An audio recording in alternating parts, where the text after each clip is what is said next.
We're told destiny is sacred, that the moon goddess weaves perfect bonds between souls. My destined mate rejected me in front of the whole pack and left me broken.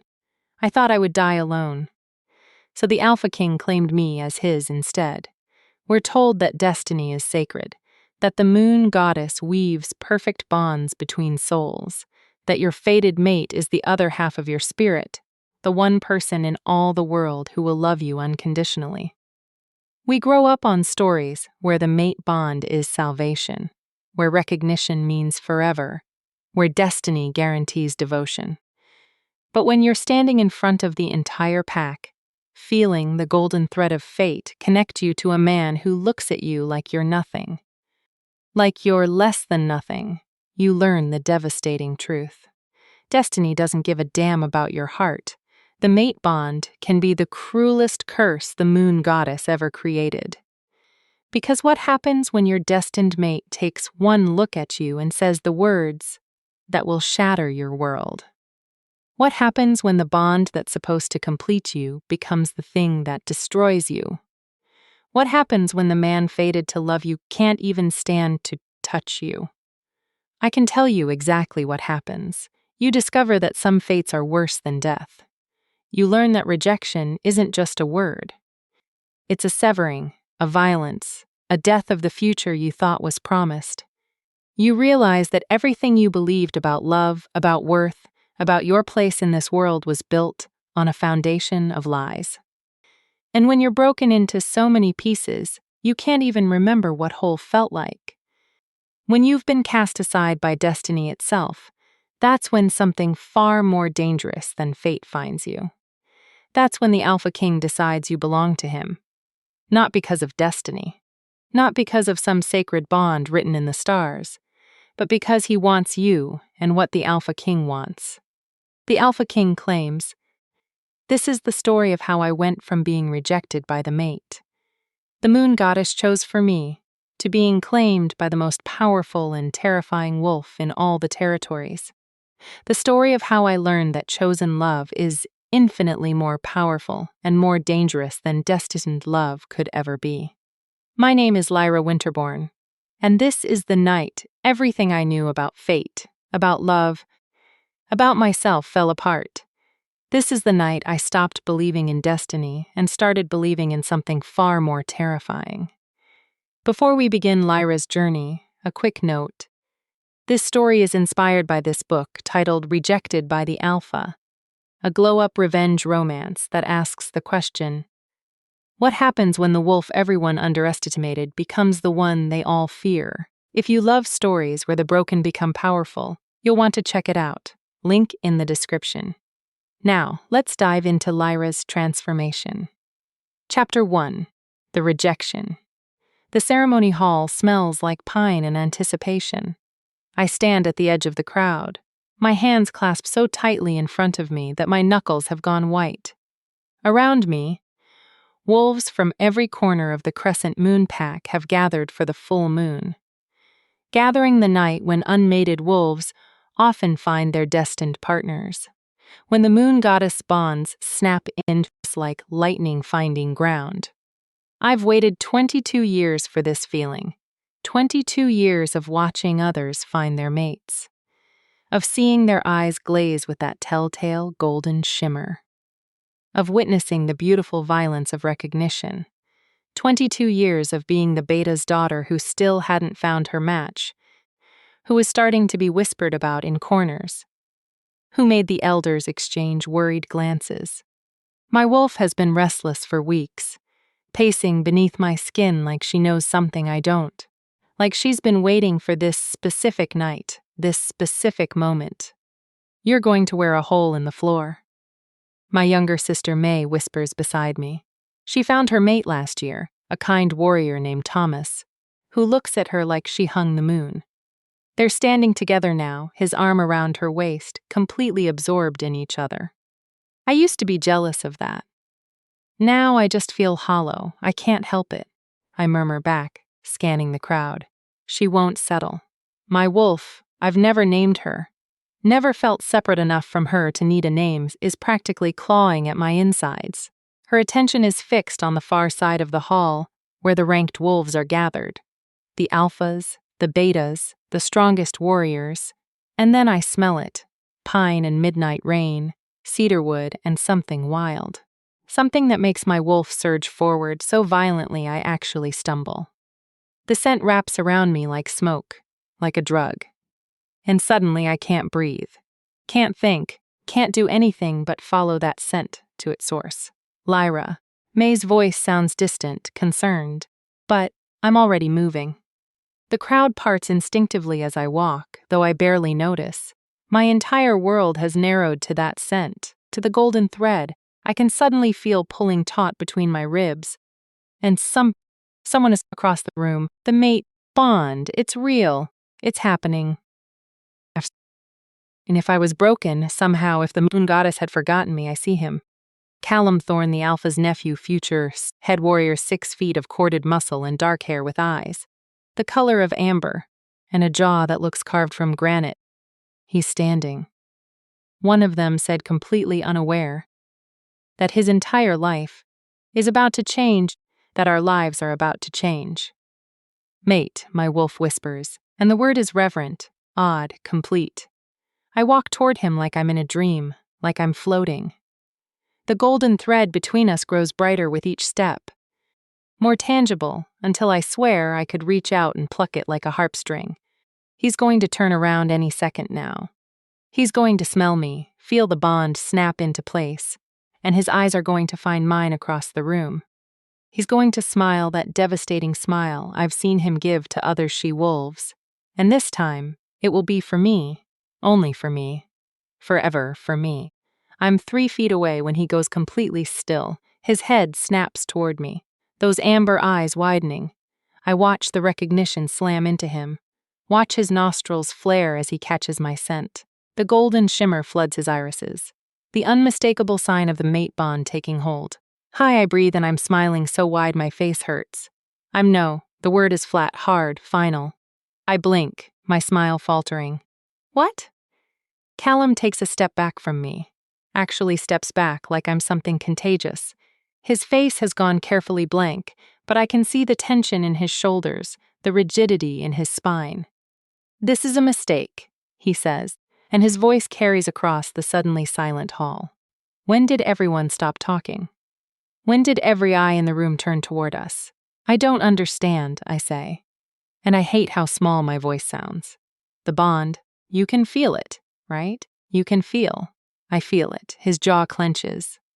And I'm telling you, it's a mistake. Something cold is spreading through my chest, drowning the warmth that the mate bond brought. Callum, what are you? You're the beta's daughter. He interrupts. And there's something ugly in his tone now. Something that makes my wolf whimper and curl into herself. You're not exactly what I expected in a mate. The hall is completely silent now. Hundreds of wolves watching this moment. This conversation that should be private, should be sacred, is instead being performed like theater for the entire pack. What does that mean? My voice shakes. What did you expect? His eyes rake over me. And it's not the heated look I've dreamed about.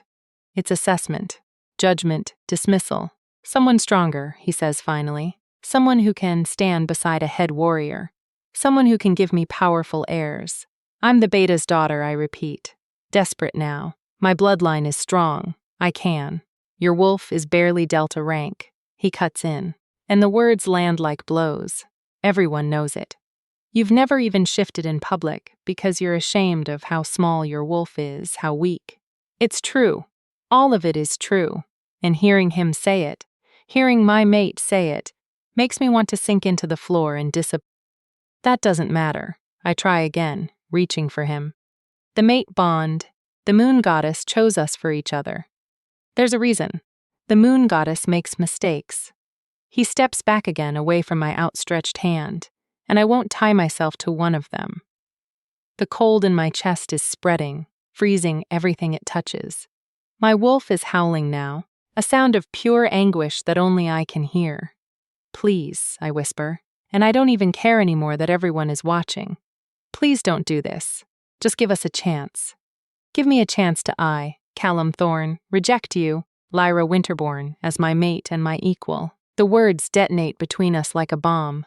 The mate bond, that golden beautiful thread, doesn't just snap. It tears, it shreds. It burns its way out of my chest like someone has reached inside me and ripped out something vital. Something I didn't even know I needed to survive until it was gone. I make a sound. I don't know what kind of sound. Something animal and broken. The pain is indescribable. Like every nerve ending in my body is on fire. Like my soul is being cleaved in two. The rejection burns through me in waves, each one worse than the last, until I'm on my knees on the ceremony hall floor, and I don't even remember falling. Through the agony, I hear voices. Someone help her. Moon goddess. What was he thinking? She looks like she's dying. Maybe I am dying. Maybe this is what dying feels like. LRA. May's hands are on my shoulders, but I can barely feel them through the pain. LRA, breathe. You have to breathe. I can't breathe. Can't do anything but shake and hurt and feel the empty space where the mate bond used to be. Where something precious and sacred was torn away before I even had a chance to understand what it meant. Someone is crying. High, desperate sobs that echo off the ceremony hall's vaulted ceiling. It takes me too long to realize the sounds are coming from me. Get her out of here, a deep voice commands. My father, the beta. He sounds furious and heartbroken in equal measure. Get her home now. Hands lift me, carry me. The world blurs into shapes and colors that don't make sense. I catch a glimpse of Callum still standing there, his face pale but set, his amber eyes carefully avoiding the broken thing I've become. It rejected me. My mate, my fated mate, looked at me and decided I wasn't worth keeping. The moon goddess herself chose us, and he rejected me anyway. The last thing I see before darkness swallows me is the full moon hanging in the sky outside the ceremony hall windows, round and perfect and completely indifferent to my suffering. Some goddess, some destiny, some fate. 3 days later, I don't die. I wish I did, but I don't. The rejection sickness keeps me in bed for 3 days, fever hot and delirious, while my body tries to adjust to the violent severing of a bond that was barely formed. The pack healer comes and goes, leaving bitter teas and useless platitudes. My mother sits beside my bed and strokes my hair. My father paces like a caged animal, radiating fury that has nowhere to go. May cries more than I do. I don't cry at all after that first night. I'm too empty for tears. On the 4th day, I get out of bed. I'm weak, shaky, but I'm alive. The physical pain has faded to a dull ache. The emotional pain, I've learned not to look at that too closely. You don't have to go to the pack meeting, my mother says, hovering in my doorway. Her eyes are red-rimmed, her face drawn with worry. Your father can represent our family. Everyone would understand. I'm going. My voice sounds flat, even to my own ears. I'm not going to hide, Lyra. I'm going, Mom. She stares at me for a long moment, then nods slowly. Okay. But if it's too much, if you need to leave, I'll be fine. I won't be fine. We both know I won't be fine. But I'm going anyway, because if I start hiding now, I'll never stop. If I let Callum's rejection turn me into something small and afraid, then he wins. Then the people who whispered about my weak wolf and my late bonding win. And I'm so tired of other people winning. The pack meeting is held in the Alpha's house, a sprawling mansion at the center of our territory. When I walk in with my family, the conversations don't stop exactly, but they shift. Eyes slide toward me and then quickly away. Pity drips from every glance like poison. I keep my head up and my face blank. Callum is there standing with the other warriors. He doesn't look at me. Hasn't looked at me since the rejection. I'm grateful for that, at least. I don't know what I'd do if he tried to talk to me, tried to apologize or explain. Actually, I do know I'd break, and I refuse to break in front of him again. Alpha Dominic calls the meeting to order, and I barely listen to the usual pack business. Territory patrols, supply issues, upcoming ceremonies. My mind is elsewhere, locked in that endless loop of memory, the smell of pine and midnight rain, the golden thread forming and then tearing. The look on Callum's face when he decided I wasn't good enough. Representatives from the capital arriving tomorrow. Alpha Dominic is saying, and something in his tone makes me focus. He sounds tense, worried even. The capital where the Alpha King rules over all the packs in the territory. The Alpha King is touring the outer packs. Dominic continues. He'll be here for 3 days. I expect everyone to be on their best behavior. This is a great honor for Crescent Moon Pack. Murmurs ripple through the room. The Alpha King hasn't visited our pack in over a decade. His presence means scrutiny, evaluation, judgment. Why is he coming? Someone asks. Dominic hesitates. He's looking for something. That's all I was told. Looking for what? I don't know. But the Alpha's expression suggests he has suspicions he's not sharing. I should care about this. A visit from the Alpha King is significant, potentially dangerous, depending on what he finds. But I can't make myself feel anything beyond the hollow ache where my mate bond used to be. Let the Alpha King come. Let him judge us all. What does it matter? Nothing matters anymore.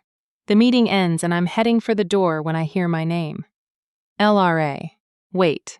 I turn to find Elder Miriam approaching, her ancient face creased with concern. She's one of the oldest wolves in the pack, a keeper of traditions and history. Yes, Elder, I ask, summoning a politeness I don't feel. She takes my hands in hers, her skin papery and cool. I'm sorry for what happened to you, child. A rejection is a terrible thing. Thank you, I say automatically. But you should know. She leans closer, her voice dropping to a whisper. A rejection doesn't mean your story is over. Sometimes the moon goddess's first choice isn't her final one. I stare at her. What does that mean? It means fate is more complicated than we teach the young ones. It means sometimes we have to be broken before we can be remade into what we're truly meant to be. Her eyes are strange, distant, like she's seeing something I can't. The Alpha King's visit isn't a coincidence, Lyra. Nothing is ever a coincidence. Before I can ask what she means, she pats my hands and shuffles away, leaving me standing there with a cold feeling spreading through my stomach. The Alpha King is coming, and somehow I have the terrible suspicion that when he arrives, everything is going to change again. I just don't know if I can survive another change. I've barely survived this one. Chapter 2. The Alpha King arrives. The Alpha King arrives at dawn. I'm in the training yard when the howl echoes across the territory, the formal announcement of a visiting alpha. But this isn't just any alpha. This howl carries power that makes every wolf in the pack stop what they're doing and turn toward the sound like flowers following the sun. I've been coming to the training yard every morning since the rejection, not to train with the others. I gave up on that humiliation years ago, but to run, to push my body until my mind goes quiet, until the only thing I can think about is breathing and moving and surviving the next minute. It's the only time I don't feel like I'm drowning. But now hearing that howl, even my wolf stirs from the defeated slumber she's been in since Callum's rejection. Her ears prick forward. Interested, alert in a way she hasn't been in days. Did you feel that? Someone whispers nearby. That's not just alpha power. Another voice responds. That's something else entirely. I should go home. Change into something appropriate. My father will expect me to be present for the formal greeting, even though the last thing I want is to stand in a line and bow to some pompous royal who probably thinks we're all beneath him. But I don't move. I stay in the training yard, watching the Eastern Road, waiting to see what kind of man commands the kind of power that just rippled through our entire territory with a single howl.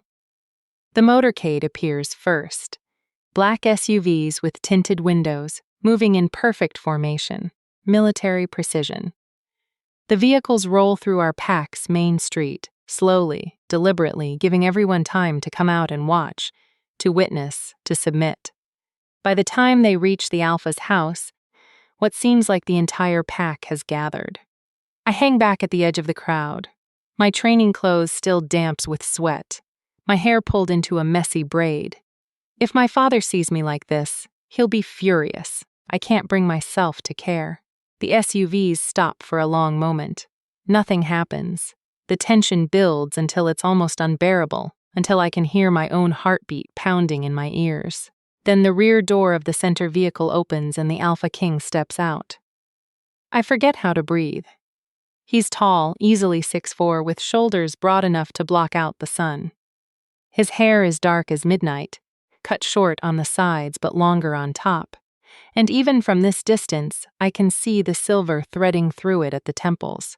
He's wearing all black tactical pants, black boots, a black shirt that does nothing to hide the muscled physique underneath, but it's his face that makes my wolf surge forward, with sudden unexpected interest. Sharp cheekbones, a jaw that could cut glass, a mouth that looks like it rarely smiles, and eyes even from here I can see them. Eyes that are the strangest color I've ever seen. Not quite gold, not quite amber, something in between.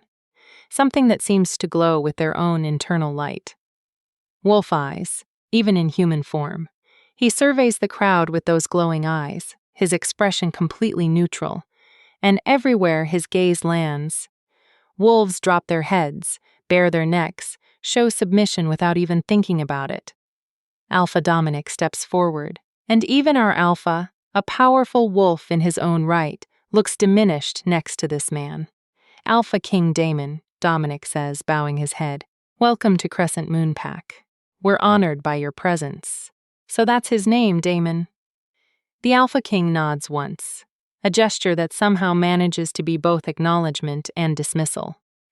"Alpha Dominic, thank you for your hospitality." His voice is deep, resonant with an edge of gravel that makes my skin prickle with awareness.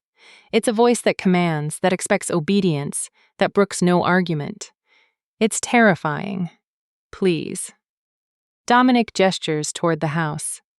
"We've prepared quarters for you and your men. If there's anything you need, I'll let you know." The Alpha King's eyes are still scanning the crowd, looking for something or someone. And then his gaze lands on me. Everything stops.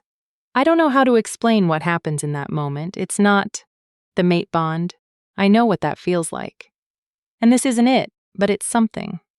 Some recognition, some connection that snaps into place like a key turning in a lock. His eyes, those strange glowing eyes, lock onto mine with an intensity that makes my knees weak. He doesn't look away, doesn't even blink, just stares at me like I'm the only person in the entire crowd. Like everyone else has ceased to exist.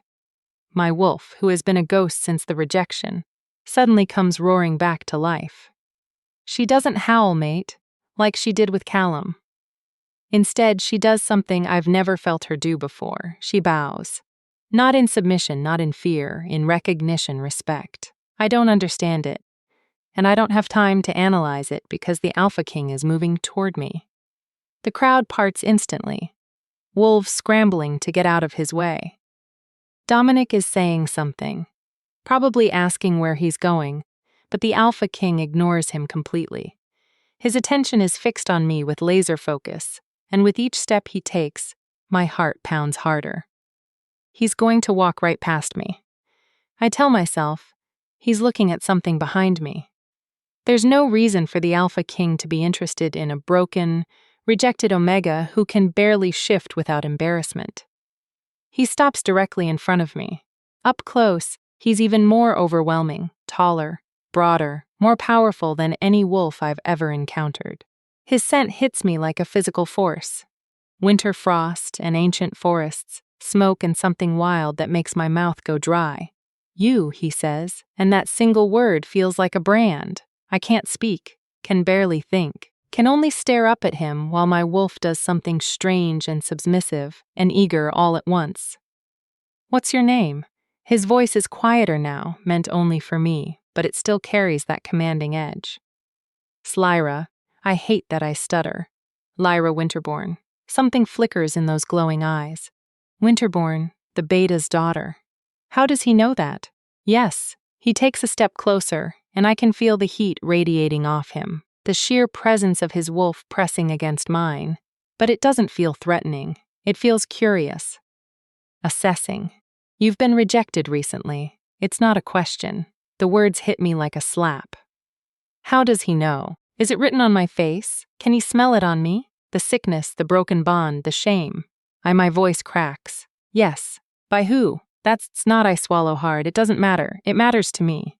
Why? I want to ask. Why would the Alpha King care about a rejected Omega from some outer pack he's probably never thought about before today? Callum Thorne, I finally whisper, the Alpha's nephew. The temperature seems to drop 10 degrees. The Alpha King's face remains neutral, but something dangerous flickers in his eyes. Something that makes my survival instincts scream. Show me, he says. Show you what? Your wolf. Horror floods through me. I can't. I'm not. That wasn't a request. The command in his voice activates something primal in my wolf. Something that has nothing to do with choice and everything to do with the hierarchy hardwired into our species. An Alpha King's command isn't like a regular alpha's. It's absolute, irresistible. Before I can stop her, my wolf surges forward. The shift is quick but painful. It always is for me. My bones crack and reform. My muscles tear and rebuild. And then I'm on 4 legs instead of 2. My clothes shredded around me. Shame burns through me as I stand there in wolf form. I know what I look like. Small for a schwolf, barely larger than a human German shepherd. My coat is a plain brown, nothing special, nothing remarkable. I'm Delta rank at best, maybe even lower. I'm the weak wolf everyone whispers about. The crowd is silent. I can feel their pity, their second-hand embarrassment. Can feel Callum somewhere in the gathering, probably vindicated in his decision to reject me. But the Alpha King, he's staring at me with an expression I can't read. He circles me slowly, studying every inch of my wolf form, and I want to sink into the ground and disappear. Shift back, he says finally. I do, grateful when someone tosses a blanket over my naked form.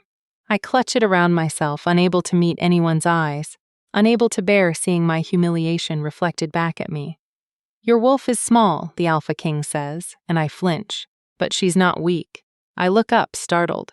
What, Delta rank? He tilts his head, those strange eyes studying me, but not because of power deficiency, because of suppression. I don't understand. Your wolf is being held back by something. Trauma, maybe. Or a curse. He pauses, or both. A curse? That's ridiculous. No one in my pack practices that kind of magic. We're traditional wolves, not witches. There's no curse, I say firmly.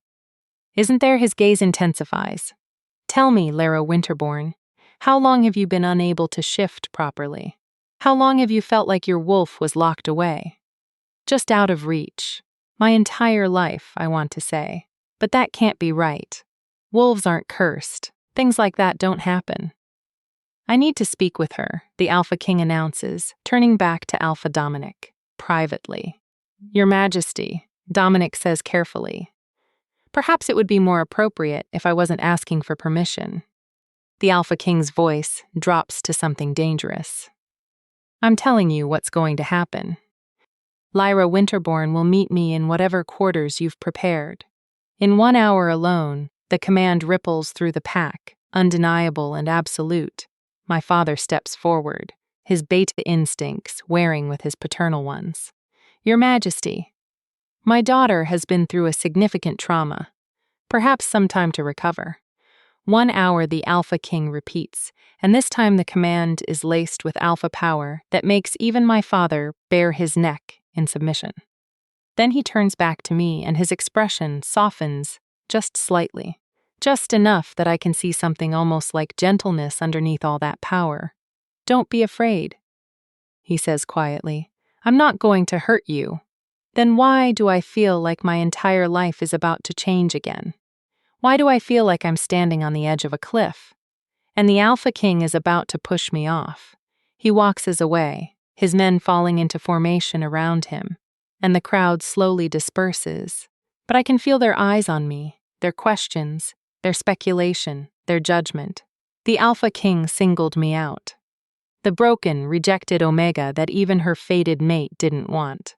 What could he possibly want with me? 58 minutes later, I'm standing outside the guest quarters in the Alpha's house, wearing the nicest dress I own. A simple blue sundress that my mother insisted I change into and trying not to hyperventilate. My father wanted to come with me. My mother wanted to wait outside, but the Alpha King's command was clear alone. So, here I am, alone, about to enter a room with the most powerful wolf in all the territories. And I have no idea why. I raise my hand to knock, but the door opens before my knuckles make contact. A man stands there, not the Alpha King, but one of his guards. Tall, scarred, with eyes that assess me in half a second and apparently find me lacking. "Lara Winterborn?" he asks. "Yes, the king is waiting." He steps aside to let me pass. The suite is massive. Easily 3 times the size of my bedroom at home. Expensive furniture, floor-to-ceiling windows, a sitting area that probably costs more than my family makes in a year. And in the center of it all, standing by the windows with his back to me, is the Alpha King. He's changed into fresh clothes, dark jeans, and a charcoal gray shirt that somehow makes him look even more imposing. His hands are clasped behind his back, his posture relaxed, but there's a coiled tension in his shoulders that suggests he's always ready for a fight. "Leave us," he says without turning around. The guard exits immediately, closing the door behind him with a soft click. And then we're alone. "Sit," the Alpha King says, gesturing to a chair without looking at me. I sit, my hands folded in my lap, my heart racing. For a long moment, he doesn't say anything, just stares out the window at the packlands beyond. The silence stretches until it's almost unbearable. "Do you know why I'm here?" he finally asks. "No, Your Majesty. I'm looking for someone." He turns and those glowing eyes pin me in place. "I've been looking for a very long time. I don't understand what that has to do with me. Don't you?" He crosses the room slowly, deliberately, until he's standing directly in front of me. "Tell me about your rejection, Lyra. Tell me why your mate cast you aside." The question is too direct, too painful. But something about his tone, not cruel, not mocking, just genuinely curious, makes me answer honestly. "He said I was too weak," I whisper, "that my wolf was barely Delta rank, that I couldn't give him powerful heirs. The shame of it burns through me all over again. He said the moon goddess made a mistake, and what do you think?" I think. I swallow hard. I think maybe he was right.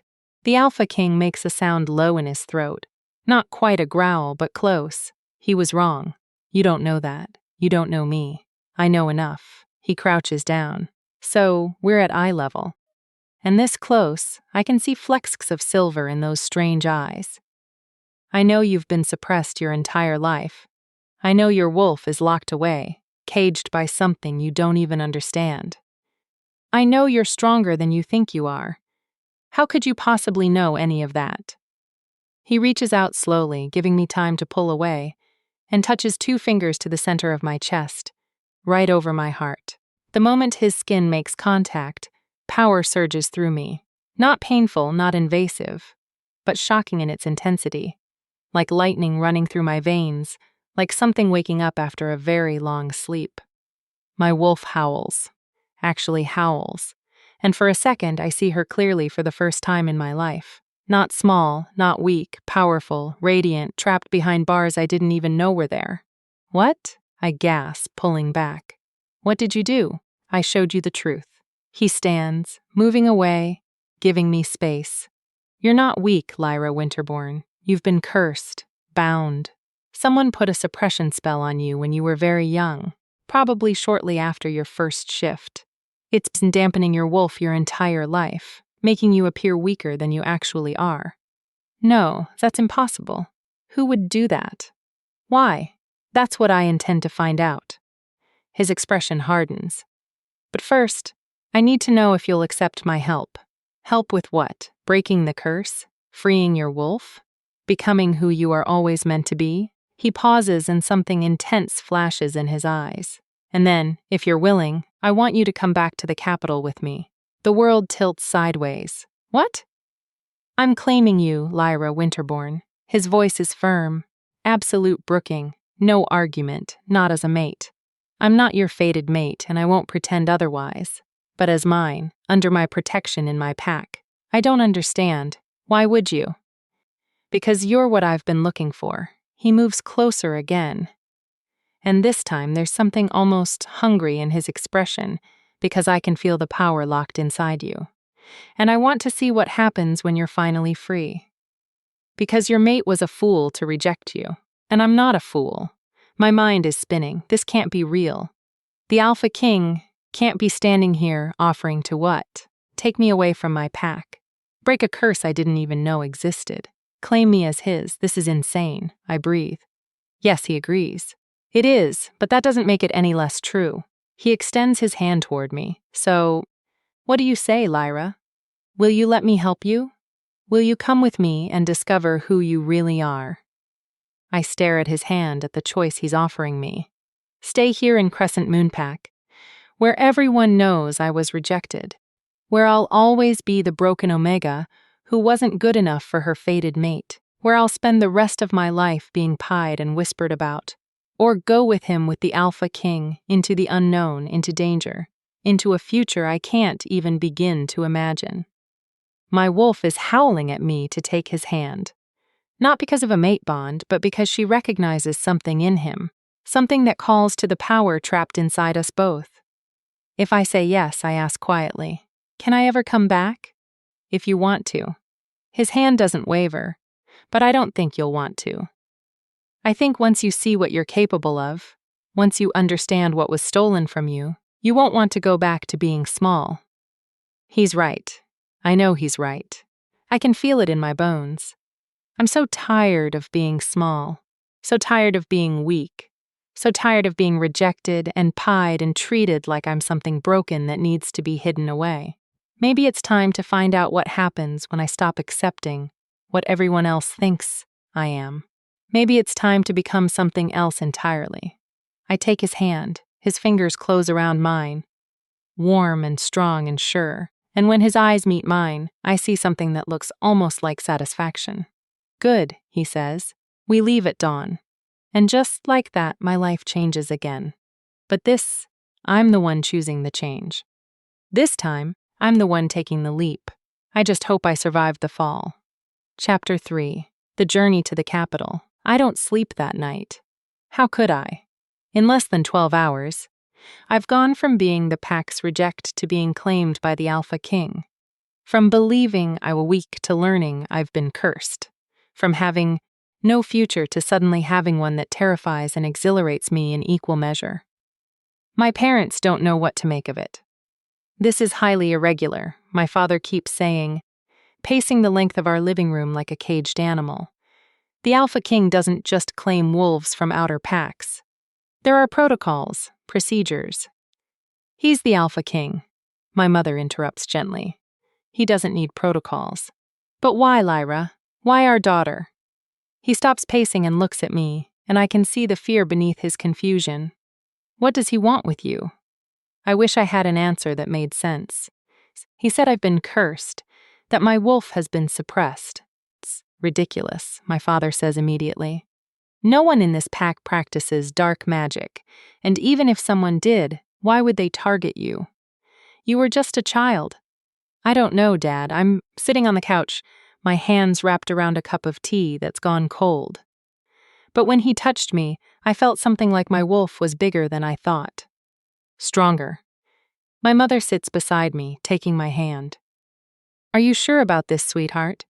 You don't have to go with him. No matter what he commands, you're still a member of this pack. We can protect you, can they? Can anyone protect someone from the Alpha King if he's truly decided he wants them? But that's not even the real question. The real question is, do I want to be protected from him? I want to go, I say quietly, and I'm surprised to realize it's true. I want to know what he's talking about.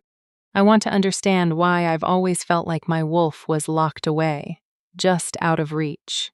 And I take a shaky breath. I want to stop being the weak one, the rejected one. I want to be someone different. You're not weak, May says fiercely from the doorway. I didn't even hear her come in. You've never been weak, LRA. You're the strongest person I know. You have to say that you're my sister. I say it because it's true. She comes over and kneels in front of me, her eyes bright with unshed tears. When Callum rejected you, I thought you'd break. But you didn't. You got up. You kept going. That's not weakness. Going with the Alpha King isn't brave, May. It's desperate. Maybe. She squeezes my hands. But maybe desperate and brave look the same sometimes.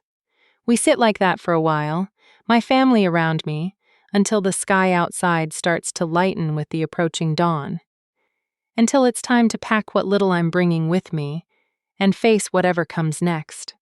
The Alpha King's motorcade is already assembled when I arrive at the Alpha's house.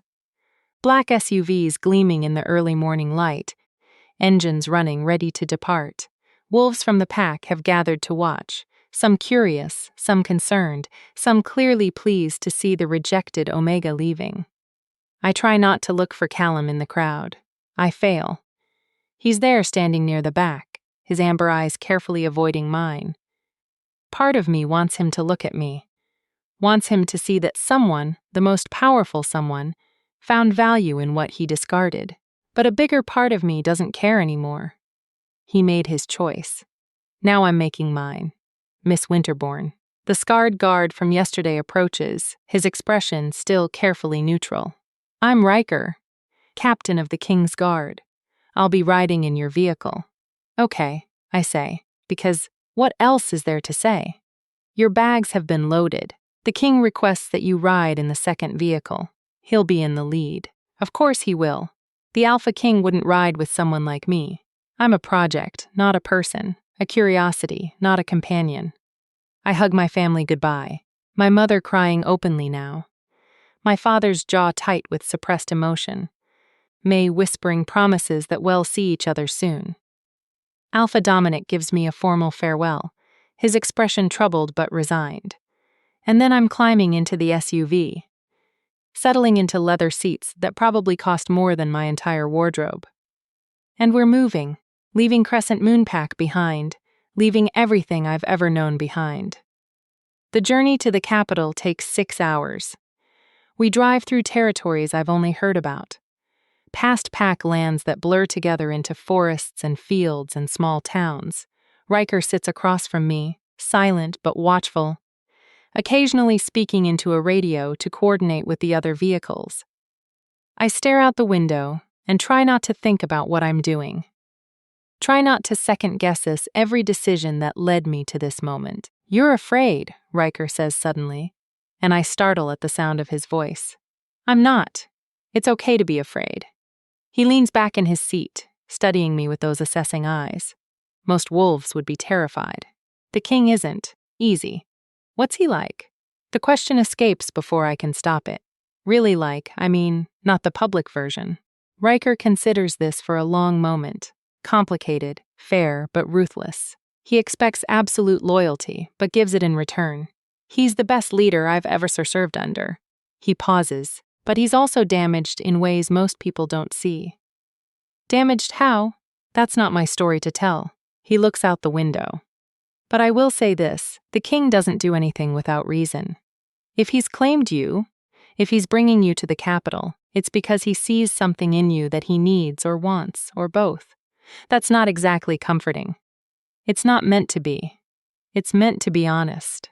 He meets my eyes. The King values honesty above almost everything else. If you want to survive at the capital, remember that. Never lie to him. Even if the truth is ugly, even if you think it will anger him, he can handle truth. Lies are what make him dangerous. I file that information away, adding it to the growing list of things I need to remember. Need to understand about the man who's turned my life upside down. We stop once at a rest area for food and fuel.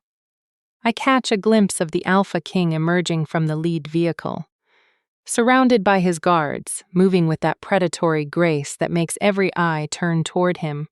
He doesn't look at my vehicle, doesn't acknowledge me. I tell myself I'm relieved. I'm lying. When we finally arrive at the capital, the sun is beginning its descent toward the horizon, painting the sky in shades of orange and gold. The city rises before us like something out of a dream.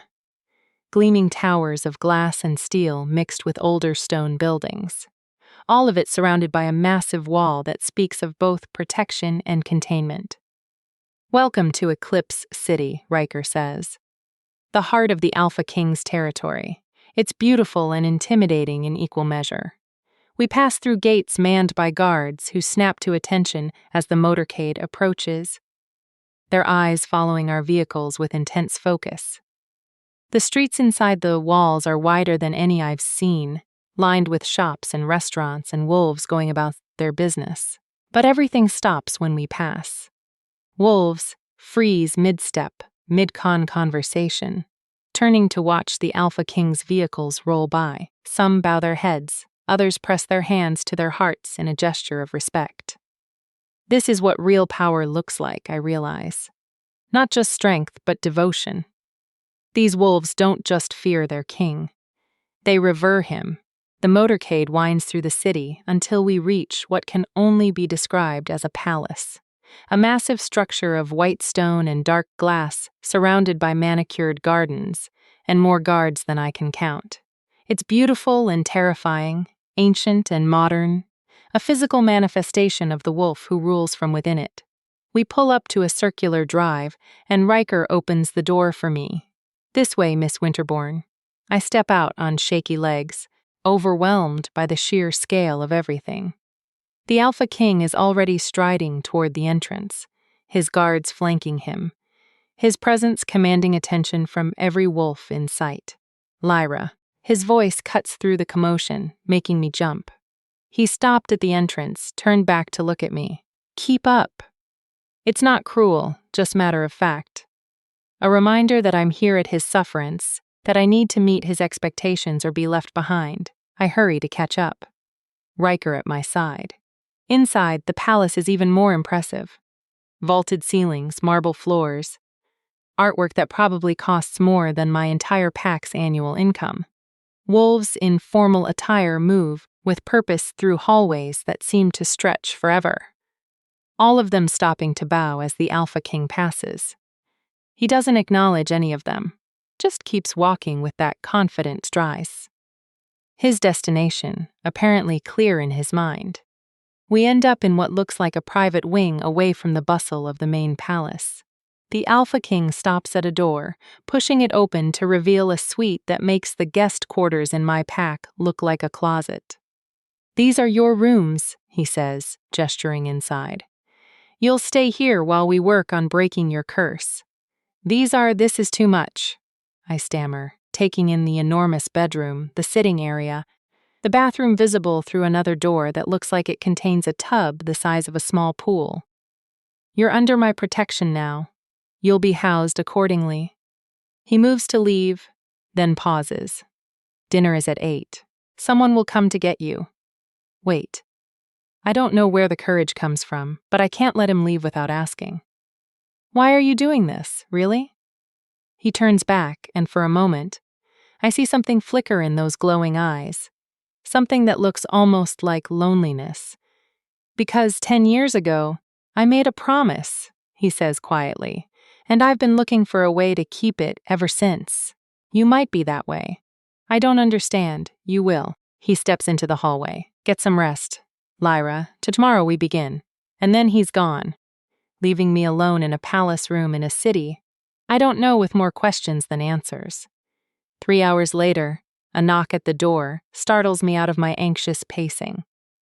I've spent the last few hours exploring the suite, taking a shower in that ridiculous bathtub, and trying on the clothes I found in the closet, all new, all in my size, all far more expensive than anything I've ever owned. Someone anticipated my arrival. Someone prepared for me. The thought is both flattering and unnerving. I open the door to find a woman standing there, petite with dark hair pulled into a severe bun and sharp green eyes that assess me in a single glance. "LRA Winterbourne?" she asks. "Yes, I'm Elena, the king's personal assistant. I'm here to escort you to dinner." "Oh, okay." I glance down at the simple dress I put on emerald green.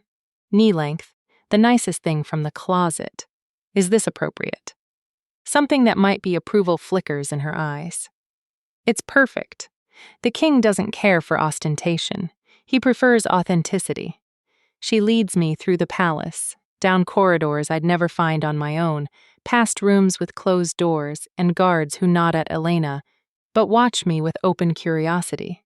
We arrive at a dining room that's smaller than I expected, intimate, even a table set for two, candles providing soft light, windows overlooking the city below, and the Alpha King standing by those windows, his back to us. Your Majesty, Elena says. Miss Winterbourne has arrived. Thank you, Elena. That will be all. The assistant bows and withdraws, leaving me alone with him again. The Alpha King turns, and I'm struck again by how imposing he is.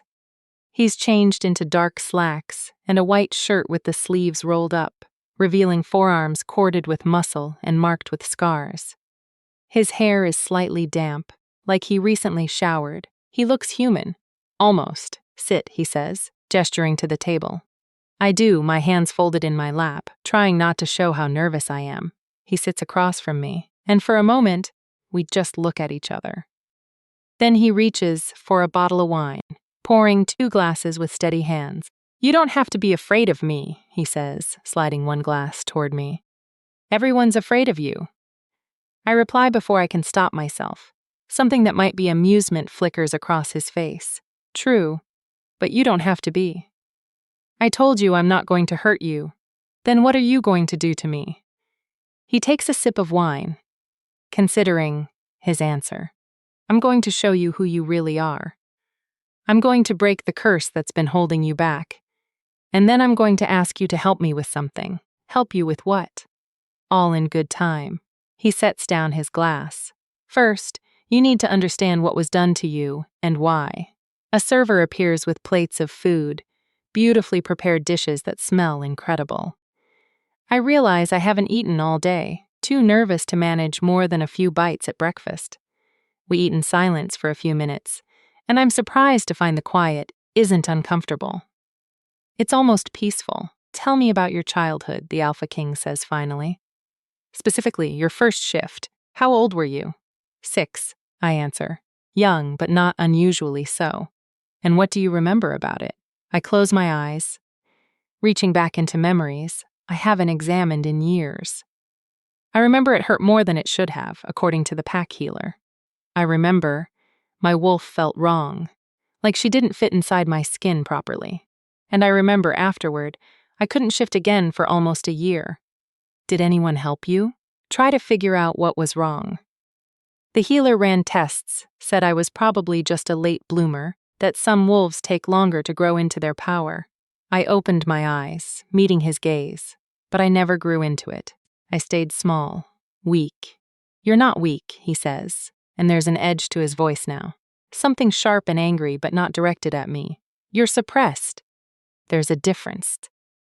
How can you be sure? He sets down his fork, his expression serious. Because I've seen this before. 10 years ago, I encountered a wolf who'd been cursed the same way. Suppression spell designed to lock away their true power and make them appear weak. By the time I found them, it was too late. The curse had been in place too long, had dug too deep into their wolf's essence. When I tried to break it, he trails off, his jaw clenching. What happened? They died. The words are flat, emotionless, but I can see the pain beneath them. The curse had become too intertwined with their wolf. Removing it killed them both. Horror floods through me. And you want to try this on me? No. He leans forward, his eyes intense. I've spent the last 10 years studying suppression curses, learning how they work, how they're constructed, how to safely dismantle them. I found 12 other wolves who'd been cursed this way, and I've successfully freed 11 of them. What happened to the 12th? They chose not to go through with it. They'd lived with the curse for 40 years. They decided they'd rather stay weak than risk dying. He pauses. I respect that choice, and I'll respect yours if you decide the same. But I think you're stronger than that, LRA. I think you want to know who you really are. He's right. Goddess, help me. He's right. Who would curse a child? I ask quietly. Who would do something like that? That's what we need to figure out. He sits back, his expression thoughtful. Suppression curses are dark magic, expensive, difficult to cast, and not something anyone does on a whim. Someone targeted you specifically, probably shortly after your first shift. Someone who wanted to make sure you never reached your full potential. But why? I'm nobody, just a beta's daughter from an outer pack. What threat could I possibly pose? That, the Alpha King says, his eyes glowing brighter, is the question that brought me to your pack. Because 6 months ago, I received information that suggested someone in Crescent Moon Pack had been cursed as a child. Someone whose true power had been locked away. And I've been searching for that someone ever since. The implications of what he's saying crash over me like a wave. You came to my pack looking for me specifically. Not you specifically, but someone like you. Someone who'd been suppressed, hidden, made to appear weak when they were actually strong. He leans forward again. And the moment I saw you, the moment I felt your wolf, I knew I'd found what I was looking for. What exactly do you think I am? My voice comes out as a whisper. What power could I possibly have that would be worth cursing? The Alpha King smiles, and it's the first real smile I've seen from him. It transforms his face, making him look younger, less dangerous, almost beautiful. That's what we're going to find out, he says. Starting tomorrow, I'm going to break your curse, Lyra Winterborn. And then we're both going to discover exactly what you're capable of. I stare at him across the table. This powerful, mysterious king who's upended my entire life in the space of a day. Who's offering me something I never thought possible. A chance to be more than the weak, rejected Omega everyone believed I was. What if I can't do it? I asked quietly. What if the curse breaks and I'm still just me, still weak? Then you'll still be under my protection. You'll still have a place here in my pack, in my palace. The curse breaking isn't conditional on you being powerful. Lyra, it's about freeing you from something that was forced on you without your consent. Something in my chest loosens at those words. Some tension I didn't even know I was carrying. Okay, I say. Tomorrow we break the curse. Tomorrow, he agrees, raising his wine glass. We set you free. I raise my glass to meet his, and the crystal chimes softly as they touch. I don't know what tomorrow will bring. Don't know if I'll survive having a curse ripped out of me. Don't know what I'll become if I do. But for the first time since Callum rejected me, for the first time in longer than I can remember, I feel something that almost resembles hope. Maybe the Alpha King is right. Maybe I'm stronger than I think.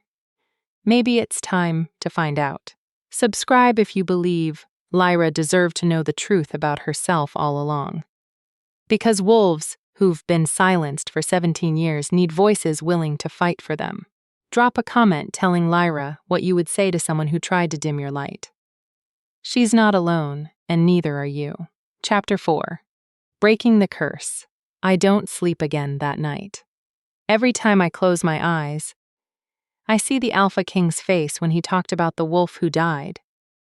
The pain beneath the carefully controlled expression. The weight of a failure he's carried for 10 years. What if I'm the next failure? What if tomorrow when he tries to break this curse, I die on some palace floor while he watches, helpless to stop it? What if Callum was right, and I'm not strong enough for any of this? By the time dawn breaks, painting my room in shades of pink and gold, I've convinced myself a dozen times to run, to slip out of this palace and disappear into the city, to find my way back to Crescent Moon Pack and accept my fate as the rejected Omega who wasn't worth keeping. But I don't run, because beneath the fear, beneath the doubt, there's something else. Something that's been growing since the moment the Alpha King touched my chest, and I felt my wolf, my real wolf, howl with recognition. I want to know. I need to know. Even if it kills me, I need to know who I really am. The knock comes at 7. Elena perfectly composed as always, her expression giving nothing away. "Good morning, Miss Winterborn," she says. "The king requests your presence in the ritual chamber." Ritual chamber? My voice comes out hoarse? That sounds ominous. It's where he breaks curses. She studies me for a moment, and something almost like sympathy crosses her face. You should eat something first. You'll need your strength. She's brought a tray. Toast, eggs, fruit, tea. I force myself to eat, though everything tastes like ash in my mouth. Elena waits patiently, not speaking. Just a steady presence that's oddly comforting. Has he done this many times? I ask finally. Broken curses, I mean. 12 times. As he told you. I've been present for the last 8. She pours more tea into my cup. It's not pleasant to watch, but he's very good at what he does, the one who died. I trail off, not sure how to ask. Was before my time, but I know it haunts him. Elena meets my eyes. He won't let it happen again, Miss Winterbourne. He'll die himself before he lets another wolf die on his watch. The certainty in her voice should comfort me. Instead, it just adds another layer of pressure. Not only do I have to survive this for myself, but I have to survive it for him. For the Alpha King who's carrying the ghost of one failure and doesn't need another when I can't force down another bite. Elena leads me deeper into the palace, downstairs. I didn't know existed through corridors that grow progressively older, more primal. The modern palace gives way to ancient stone, to walls that feel like they've stood for centuries. This is the oldest part of the structure, Elena explains. Built when the first Alpha King claimed this territory over 500 years ago. Some of the pack's most important rituals happen down here. We reach a heavy wooden door and she knocks 3 times. A pause. Then enter. The ritual chamber is not what I expected. It's circular, carved entirely from dark stone with a dew ceiling that makes every sound echo. Candles provide the only light, hundreds of them arranged in intricate patterns on the floor. And in the center of it all, drawn in what looks like salt or chalk, is a massive circle filled with symbols I don't recognize. The Alpha King stands at the edge of the circle, dressed all in black, his eyes already beginning to glow with that strange light. But he's not alone. An old woman sits in a chair near the wall, so ancient she looks like she might crumble to dust at any moment. Her hair is pure white. Her face a map of wrinkles, but her eyes are sharp and bright and knowing. Ah, she says, her voice surprisingly strong. So this is the one, Lyra, the Alpha King says. This is Grandmother Iris. She's the pack's eldest witch, and she'll be assisting with the ritual. Witch, I echo weakly. Half witch, half wolf. Iris corrects, pushing herself to her feet with surprising grace. A rare combination useful for this sort of thing. She approaches me, those sharp eyes studying every inch of my face. H. Yes. I can see it, the suppression. It's woven through you like a parasite. Her words make my skin crawl. Can you remove it? I can help him remove it, she says, gesturing to the Alpha King. But make no mistake, child. This is going to hurt. The curse has been part of you for so long that tearing it out will feel like tearing out pieces of your soul. How comforting, I mutter. She laughs, a sound like dry leaves rustling. I like this one, Damon. She's got spine. Damon. I've never heard anyone call the Alpha King by his given name. It makes him seem more human, more real, less like the untouchable force of nature he usually appears to be. Lyra, he says, drawing my attention back to him. Before we begin, I need you to understand what's going to happen. Iris and I are going to enter a shared trance state, linking our power together. We'll use that combined power to see the curse, to actually see it mapped out across your wolf's essence. And then, very carefully, we're going to start unraveling it. How long will it take? Hours? Maybe as long as 6 or 7. His expression is serious. You'll be conscious the entire time. You'll feel everything. And at some point, you're going to want to stop. Want us to leave the curse in place because the pain of removal will seem worse than living with it. But if I stop, then we stop, he says firmly. This only works if you choose it, Lyra. If you consent to it every step of the way, the moment you tell us to stop, we will. No judgment, no consequences. I take a shaky breath, and if I don't stop, if I make it through, then you'll be free. Something intense flashes in his eyes, and we'll Finally see who you really are. I look at the circle, at the symbols I don't understand, at the candles flickering in the darkness. This is insane. I should run, should refuse, should choose the safety of the curse over the danger of freedom. But I'm so tired of being safe, so tired of being small. What do I need to do? I ask. Relief crosses the Alpha King's demon's face. Step into the circle, sit in the center and trust us. Trust. Such a simple word for something so complicated. But I do trust him. Goddess knows why, but I do. I step into the circle, careful not to disturb any of the symbols, and sit cross-legged in the center. The stone is cold beneath me, and I'm suddenly aware of how thin my clothes are. Just a simple shirt and leggings that Elena had laid out this morning. Damon and Iris take positions on opposite sides of the circle, sitting cross-legged like me, forming a triangle. Close your eyes, Iris instructs. Focus on your breathing. Find your wolf. I do, sinking inward, searching for the presence that's been a part of me since I was 6 years old. She's there, as always, but distant, muted, like she's behind a thick wall of glass. I'm going to begin the chant, Iris says. Don't be alarmed. It's an old language, older than the packs. It's the language of magic itself. She starts speaking, words I don't understand, flowing from her mouth in a rhythmic pattern. The air in the chamber changes, growing heavy, charged with power. I feel it pressing against my skin, seeping into my pores. Then Damon joins in, his deeper voice weaving through Iris's, creating a harmony that makes my bones vibrate. The power intensifies, building, spiraling, until I can barely breathe through the weight of it, and then it enters me. I gasp, my eyes flying open. The chamber is glowing, the symbols on the floor pulsing with light, the candles burning brighter, and Damon and Iris both surrounded by auras of power. His is silver, white, pure alpha dominance. Hers is green, gold, wild, and ancient. Look inward, Damon commands, his voice echoing strangely. Look at your wolf. Can you see her? I close my eyes again, focusing past the power flooding my system. And oh, goddess, I can see her. Actually see her. Like a vision projected inside my mind. My wolf curled in on herself and wrapped around her. Like chains are threads of sickly black-green light. Hundreds of them, thousands, binding her legs, her muzzle, her chest, her throat. I see it, I whisper. The curse, it's everywhere. Good, Iris says. Now hold very still, child. We're coming in.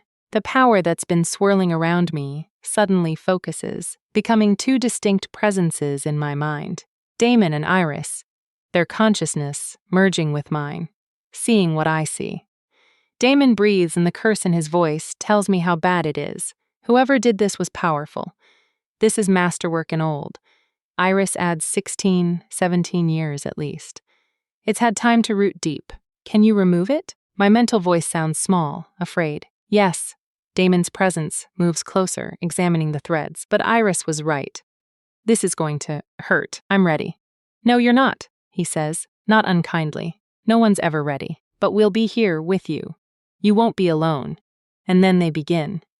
The first thread comes away with a sensation like a hot knife sliding under my skin. I cry out, my body jerking. But Damon's voice cuts through the pain. Breathe, Lyra. Focus on breathing. The second thread is worse. The third makes me scream.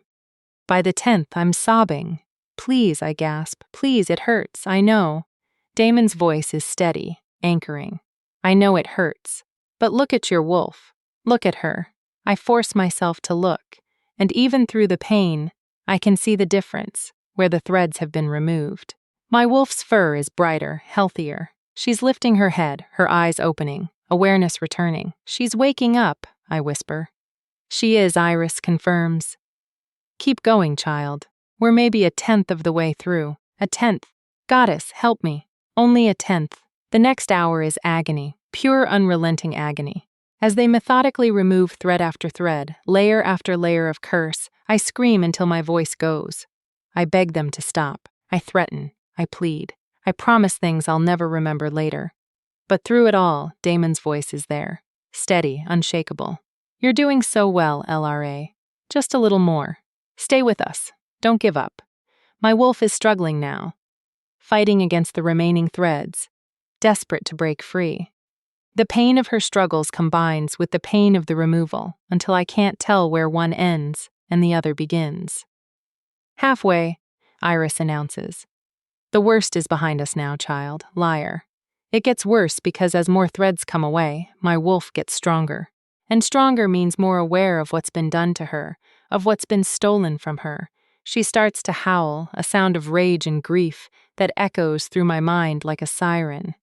She's furious, betrayed, hurt beyond measure by years of suppression, years of being locked away. Easy, Damon soothes, his presence wrapping around both of us. Easy, little wolf. We're almost there, almost free. Hours pass, or maybe minutes. Time has lost all meaning in this place of pain and power. There's only the removal, the slow, agonizing process of unmaking what someone made, of freeing what someone bound. Last layer, Iris finally says, and I could weep with relief. This one's wrapped around her heart, Damon. It's going to be delicate, I see it. His presence moves closer, and I feel his focus sharpen to a razor's edge. Lyra, this is the most important part. You need to stay absolutely still. If I slip, if I cut wrong, I could damage your wolf's essence permanently. Okay, I manage. Though I'm shaking so hard, I don't know how I'll stay still. Look at me, it's a command. And even in this mental space, I obey. Damon's presence manifests before me. Not his physical form, but his essence. Pure power, pure dominance, pure focused will. I won't let anything happen to you. Do you understand? I won't let you break, I understand. Then trust me one more time. Trust me, I do. Against all logic, all reason, I trust him. He begins to work on the final threads, and the pain is different now. Deeper, more fundamental, like he's operating on my very soul. My wolf whimpers, afraid, but I hold her steady. Hold us both steady, almost, Damon murmurs. Almost there, last thread, last one, Lyra. He pulls and something tears. And the curse breaks. It doesn't fade gradually. It shatters, exploding outward in a wave of black-green light that makes me scream one final time. And in the space where it lived, where it's bound my wolf for 17 years, power rushes in to fill the void. My power, my true power. And it's massive. My wolf surges to her feet. No longer small, no longer weak. She's enormous, easily twice the size I thought she was. Her fur ripples with power, with potential, with all the strength that's been locked away. She throws back her head and howls, a sound of pure triumph, pure joy, pure fury at what was stolen, and relief at what's been returned. And I howl with her. In the physical world, my body convulses. Light pours from my skin. Not the golden light of a normal wolf, but something else. Something that makes Iris gasp and Damon go very, very still. Impossible, Iris breathes. Not impossible, Damon says, and there's something like awe in his voice. Just very, very rare. The light fades, the power settles, and I open my eyes to find myself lying on the stone floor, every muscle in my body screaming. But alive. So alive. What? I try to sit up and nearly fall. Damon catches me, his hands steady on my shoulders. What am I? He looks at me, those glowing eyes filled with something I can't name, and smiles. You, Lyra Winterborn, he says, are a lunar wolf, the first one born in over 300 years. Chapter 5, Discovery of Power. A lunar wolf. I repeat, the words feeling foreign on my tongue. What does that mean? Damon helps me sit up properly, but doesn't release me. I'm grateful for that. I'm not sure I could stay upright on my own. Every part of me feels wrung out, hollowed, and simultaneously filled with something vast and unfamiliar. It means, Iris says, shuffling closer, her ancient eyes bright with wonder, that you are blessed by the moon goddess herself. Lunar wolves are born once in a generation, if that they carry power that goes beyond the normal hierarchy, beyond alpha, beyond even what most of us understand. But I've always been weak because someone made sure you stayed weak. Damon interrupts, his voice hard. Someone who knew exactly what you were and wanted to make certain you never realized it. The implications of that statement settle over me like a shroud. Someone knew. When I was 6 years old, Someone looked at a child and decided to curse her. Yes. Damon's jaw clenches, and we're going to find out who. But first, Iris says, producing a vial from her pocket. You need to drink this. Your body has been through tremendous trauma. This will help stabilize you while your system adjusts to your true power. I take the vial with shaking hands and drink. The liquid tastes like moonlight and honey. If moonlight had a taste, and immediately some of the trembling eases. Not all of it, but enough that I can breathe without feeling like I might shatter. What can lunar wolves do? I ask. What makes them so special that someone would curse a child? Damon and Iris exchange a look. That's complicated, Damon says. Finally, lunar wolves have different gifts. Some can heal with a touch. Others can see the future, or read minds, or command other wolves regardless of rank. The moon goddess gives each lunar wolf the gifts she deems necessary. And mine? We won't know until they manifest. Iris says, usually it takes a few days for the gifts to settle. Your wolf has been suppressed for so long that she'll need time to remember what she's capable of. I close my eyes, reaching inward again. My wolf is still there, no longer bound, pacing in my mind with restless energy. She's not small anymore. She's magnificent silver-white fur that seems to shimmer with its own light. Eyes that glow the same strange color as demons. A presence that feels ancient and new all at once. I need to shift, I say suddenly. I need to have to see her, my real wolf. Not yet, Damon says firmly. Your body isn't ready. Give it at least 24 hours to adjust before you attempt a full shift. Otherwise, you could hurt yourself. Frustration surges through me. But I can feel the truth in his words. I'm exhausted down to my bones, barely able to sit upright. Shifting now would be dangerous. Help me up, I say instead. I want to stand. Damon pulls me to my feet and immediately my legs nearly give out. He catches me, one arm around my waist, holding me steady against his chest. This close, I can feel the heat of him, smell that scent of winter frost in ancient forests, feel the steady beating of his heart against my cheek. Easy, he murmurs. You've been sitting for almost 7 hours. Your body needs time to remember how to work. 7 hours. 7 hours of agony. That felt like both an eternity and a heartbeat. I did it, I whisper, and suddenly I'm crying. Not from pain this time, but from relief, from joy, from the overwhelming realization that I'm free. I actually did it. You did. There's pride in his voice. And something else, something warmer. You were incredibly brave, Lyra. Most wolves would have given up. I wanted to. I admit so many times. I wanted to tell you to stop, but you didn't. His arm tightens around me. That's what matters. We stand like that for a long moment. Me leaning against him. Him holding me up while Iris watches with an unreadable expression on her ancient face. The king should take you to your rooms. She finally says, you need rest. Real rest, not just sitting. Your body needs to recover. I can walk. I protest weakly. No, Damon says, you can't. And then he's lifting me, actually lifting me into his arms like I weigh nothing. I should protest, should insist on my own 2 feet, but I'm too tired, too wrung out. So instead, I let my head fall against his shoulder and close my eyes. Thank you, I murmur. For this, for not giving up on me. I would never give up on you, he says. And there's something fierce in his voice. You're too important. I want to ask what he means by that. Want to understand why the Alpha King would care so much about a rejected Omega from an outer pack, but exhaustion is pulling me under, dragging me down into darkness. The last thing I remember before sleep claims me is the steady rhythm of his heartbeat and the feeling of absolute safety in his arms. 2 days later, I wake to sunlight streaming through windows and the smell of food. Real food, not the broth and tea Elena has been forcing down my throat for the past 48 hours. I sit up carefully, testing my body.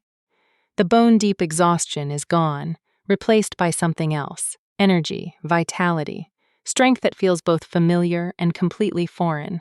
My wolf stretches in my mind, content and powerful, no longer caged. You're awake, Elena says from the doorway, a tray in her hands, and sitting up. That's good. The king has been worried, has he? I take the tray gratefully. Eggs, bacon, toast, fruit, orange juice. My stomach growls at the sight of it.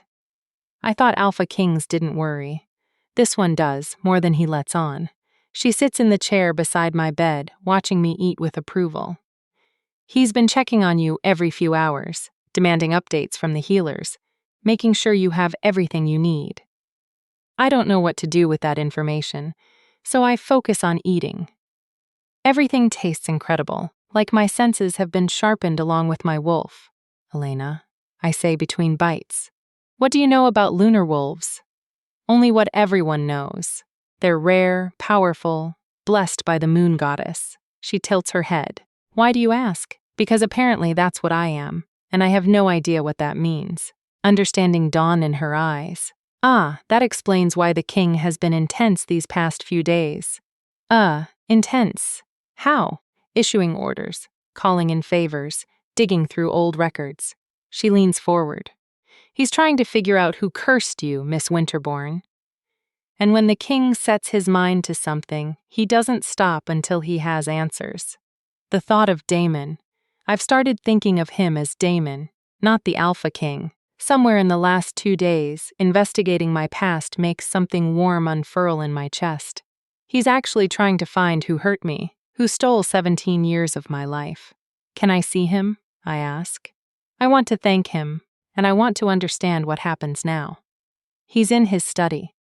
I'll let him know you're awake and ready to receive visitors. Elena stands, smoothing her skirt. But Miss Winterbourne, you should know that the king has called a gathering for tonight. He's announcing your presence to the pack, your real presence as a lunar wolf. Panic flutters in my chest. A gathering? But I don't. I'm not ready. You'll be fine, Elena says firmly. The king wouldn't put you in a situation you couldn't handle. And besides, the pack needs to know what you are. It's the only way to keep you safe. Safe from what? But Elena is already leaving, promising to return with the king shortly. I finish eating quickly and stumble to the bathroom. The mirror shows a stranger.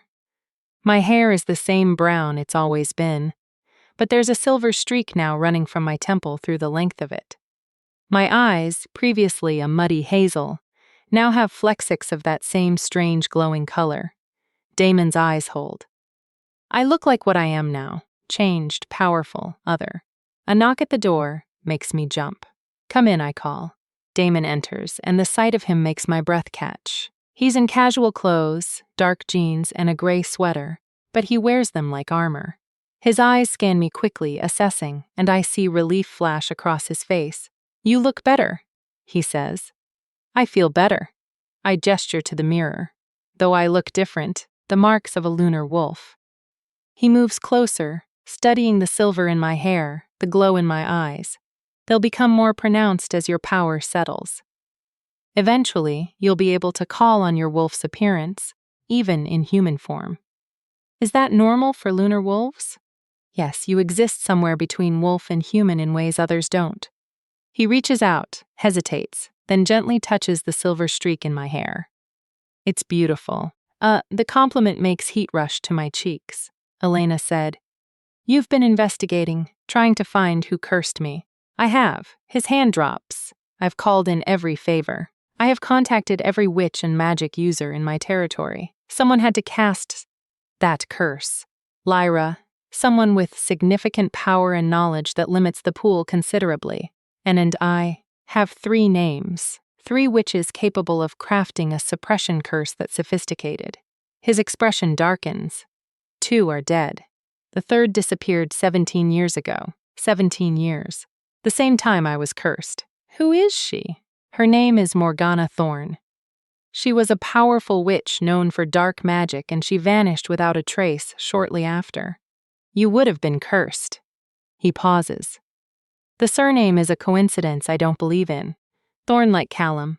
Thorne like the family that rejected me. You think my mate's family cursed me? The words taste like ash. I think it's a lead worth investigating. The timing is too perfect. And the Thorns have always been ambitious. If they somehow knew what you were, what you could become, he trails off. But the implication is clear. They cursed me to keep me weak, to make sure I could never challenge them, never rise to my true potential. And when Callum rejected me, that was just the final insult, the last way to make sure I stayed broken. Rage surges through me, hot and bright, and my wolf snarls in response. The air in the room crackles with power, my power leaking out for the first time without the curse to contain it. Lyra, Damon's voice cuts through my fury. Breathe. Control it. They knew. I snarl, and I can hear the wolf in my voice. They knew what I was, and they cursed me, made me weak, made me worthless, and then he rejected me because of the very curse his family probably placed. We don't know for certain, don't we? I'm shaking now, power rolling off me, in waves. The timing, the name, the rejection, it all makes sense. They wanted to make sure I never became a threat. And now you are one, Damon says, and there's satisfaction in his voice. Now you're exactly what they feared. A lunar wolf under my protection with every reason to want revenge. The thought of revenge is intoxicating. The idea of going back to Crescent Moon Pack and showing them all, showing Callum exactly what they rejected. But beneath the rage, there's hurt, deep aching hurt at the betrayal of it all. Why? I whisper. I was 6 years old, just a child. Why curse a child? Because lunar wolves are born, not made. Someone must have recognized what you were even then. Maybe the way you shifted, or the power you displayed, or some other sign. Damon moves closer, his presence steadying, and they were afraid. Power makes people do terrible things out of fear.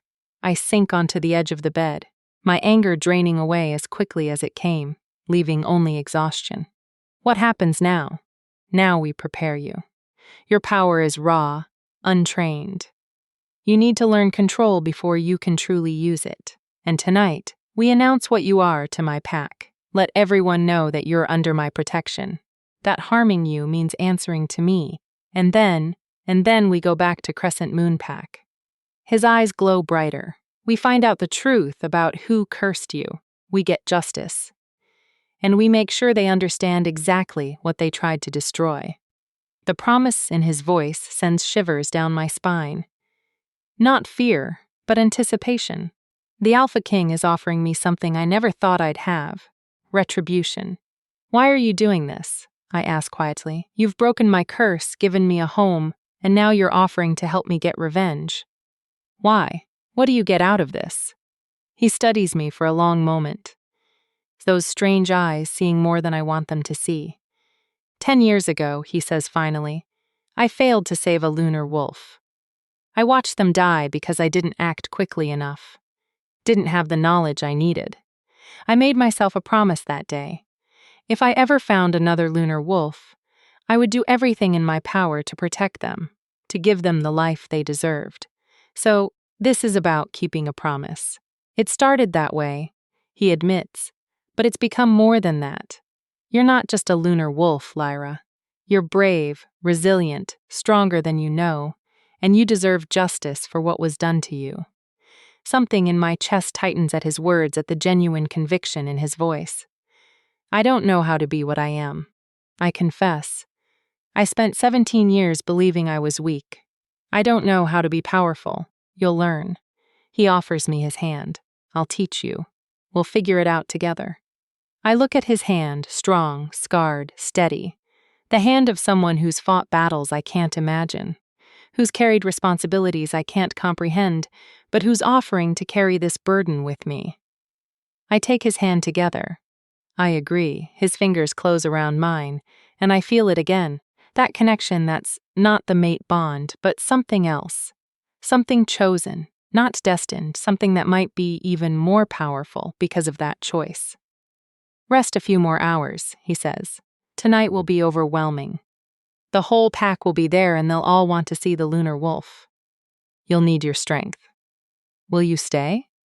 The question slips out before I can stop it. Just for a little while. I don't want to be alone. Something soft crosses his face, of course. He settles into the chair Elena vacated, and we sit in comfortable silence. Him watching over me, me feeling safer than I have in years. And for the first time since Callum rejected me, for the first time since my world fell apart, I feel like maybe, just maybe, I'm exactly where I'm supposed to be. Not because the moon goddess destined it, but because I chose it. And sometimes chosen fates are the most powerful ones of all. That evening, the gathering is held in the largest hall in the palace, a space that can hold over 1,000 wolves. Elena helps me dress and clothes. Damon sent a silver gown that shimmers like moonlight, fitted but elegant, making the silver streak in my hair glow even brighter. "You look like a queen," Elena says, pinning the last section of my hair. I look terrified. I correct that too, but mostly like a queen. Damon comes to escort me personally, and the sight of him in formal attire, all black, except for a silver insignia on his chest, makes my mouth go dry. He looks every inch the Alpha King, powerful and dangerous and absolutely magnetic. "Ready?" he asks. "No, but let's do it anyway." He offers his arm and I take it, letting him lead me through corridors filled with wolves. They all stop to stare as we pass, their eyes widening, their heads bowing. They can feel it. I feel what I am, even if they don't know the specifics yet. We reach the doors to the great hall, and I can hear the murmur of hundreds of voices beyond. "Breathe," Damon murmurs. "You're not alone." "I'm right here, don't leave me," I whisper. "Never," he promises. The doors open, the hall falls silent, and together we walk into my new life. Chapter 6. The Gathering and the Challenge. 1,000 wolves fall silent as we enter. The great hall is magnificent, vated ceilings decorated with murals of ancient battles, chandeliers that cast warm light over the assembled crowd, and at the far end, a raised platform with 2 throne-like chairs. The pack is arranged by rank, creating a natural hierarchy that flows from the platform outward. Every eye tracks our movement as Damon leads me down the center aisle. I can feel their curiosity, their speculation, their assessment. Some faces show intrigue, others confusion, and a few of very few show something that looks like recognition, like they know what I am, before Damon even speaks. We reach the platform and Damon guides me to stand beside one of the chairs, while he takes his place in front of the other. He doesn't sit. Instead, he surveys his pack with those glowing eyes, letting the tension build. "My wolves," he finally says, his voice carrying effortlessly through the vast space. "Thank you for gathering on such short notice. I've called you here tonight to introduce someone important. Someone who will be living among us under my direct protection." Murmurs ripple through the crowd. Protection from the Alpha King isn't given lightly. "This is Lyra Winterborn," Damon continues, gesturing toward me. "Some of you may know her story. She was recently rejected by her fated mate in Crescent Moon Pack. But what her pack didn't know, what even she didn't know until 2 days ago, is what she truly is." The murmurs grow louder. I can feel hundreds of wolves leaning forward, desperate to understand why the Alpha King would care about a rejected Omega. "LRA Winterborn is a lunar wolf," Damon announces, and the hall erupts. Gasps, exclamations, denials. Wolves turning to each other in shock and disbelief. A few, the oldest ones, the ones who might remember the last lunar wolf, dropped to their knees. Immediately, their heads bowed in reverence. A lunar wolf hasn't been born in 300 years. Someone shouts from the crowd. "Until now," Damon says firmly. "I verified it myself with the help of grandmother Iris. Lyra was cursed as a child, her true nature suppressed, but the curse has been broken. She is what I say she is. Prove it." Another voice calls out, "Let her shift. Let us see." A rumble of agreement moves through the crowd. They want proof. They need to see it with their own eyes. Damon's jaw tightens. She's not ready to shift yet. Her body is still adjusting. Then how can we know? The challenger steps forward and I recognize him. A large, muscular wolf with beta markings. Any wolf can claim to be blessed by the moon goddess. "We need proof, Your Majesty." It's a reasonable request, actually, and denying it will only breed suspicion and resentment. "I'll do it," I say quietly, touching Damon's arm. He turns to me, his expression fierce. Lyra, you're not ready. It's only been 2 days since. I know, I meet his eyes, trying to show him I'm serious. But they're right, they need to see. And I need to know what I am, what I really am. If you shift too soon, you could hurt yourself. The transformation might not be stable. Then stay close, I interrupt. Catch me if I fall. We stare at each other for a long moment. Some silent conversation happening between us. Finally, he nods, just once. Very well. He turns back to the crowd, clear the center of the hall. Lyra will shift. The wolves scramble to obey, creating a wide circle in the middle of the space. Damon leads me down from the platform, his hand on the small of my back. Steady and reassuring. Are you sure? He murmurs, too quiet for anyone else to hear. No, but I'm doing it anyway. A hint of a smile crosses his face. That's becoming your signature move. We reach the center of the circle, and Damon steps back, giving me room. I'm suddenly acutely aware that I'm wearing a very expensive dress that's about to be destroyed. But that seems like the least of my problems. I close my eyes and reach for my wolf. She's there immediately, surging forward with eager energy. She wants this, wants to be seen, to be known, to show the world what they tried to bury. The shift begins, and it's nothing like it's ever been before. Usually, shifting is painful. Bones breaking and reforming, muscles tearing and rebuilding, a necessary violence to transform from human to wolf. But this is different. This is ecstasy. Power floods through me as my wolf takes control, reshaping our form with a grace I've never felt. My bones don't break, they flow. My muscles don't tear, they expand. The transformation happens in seconds instead of minutes. Smooth and seamless and completely natural. And then I'm standing on 4 legs, and the world looks different, sharper, clearer, more vibrant. I can smell individual wolves in the crowd, their emotions, their health, their rank. Can hear heartbeats 100 feet away.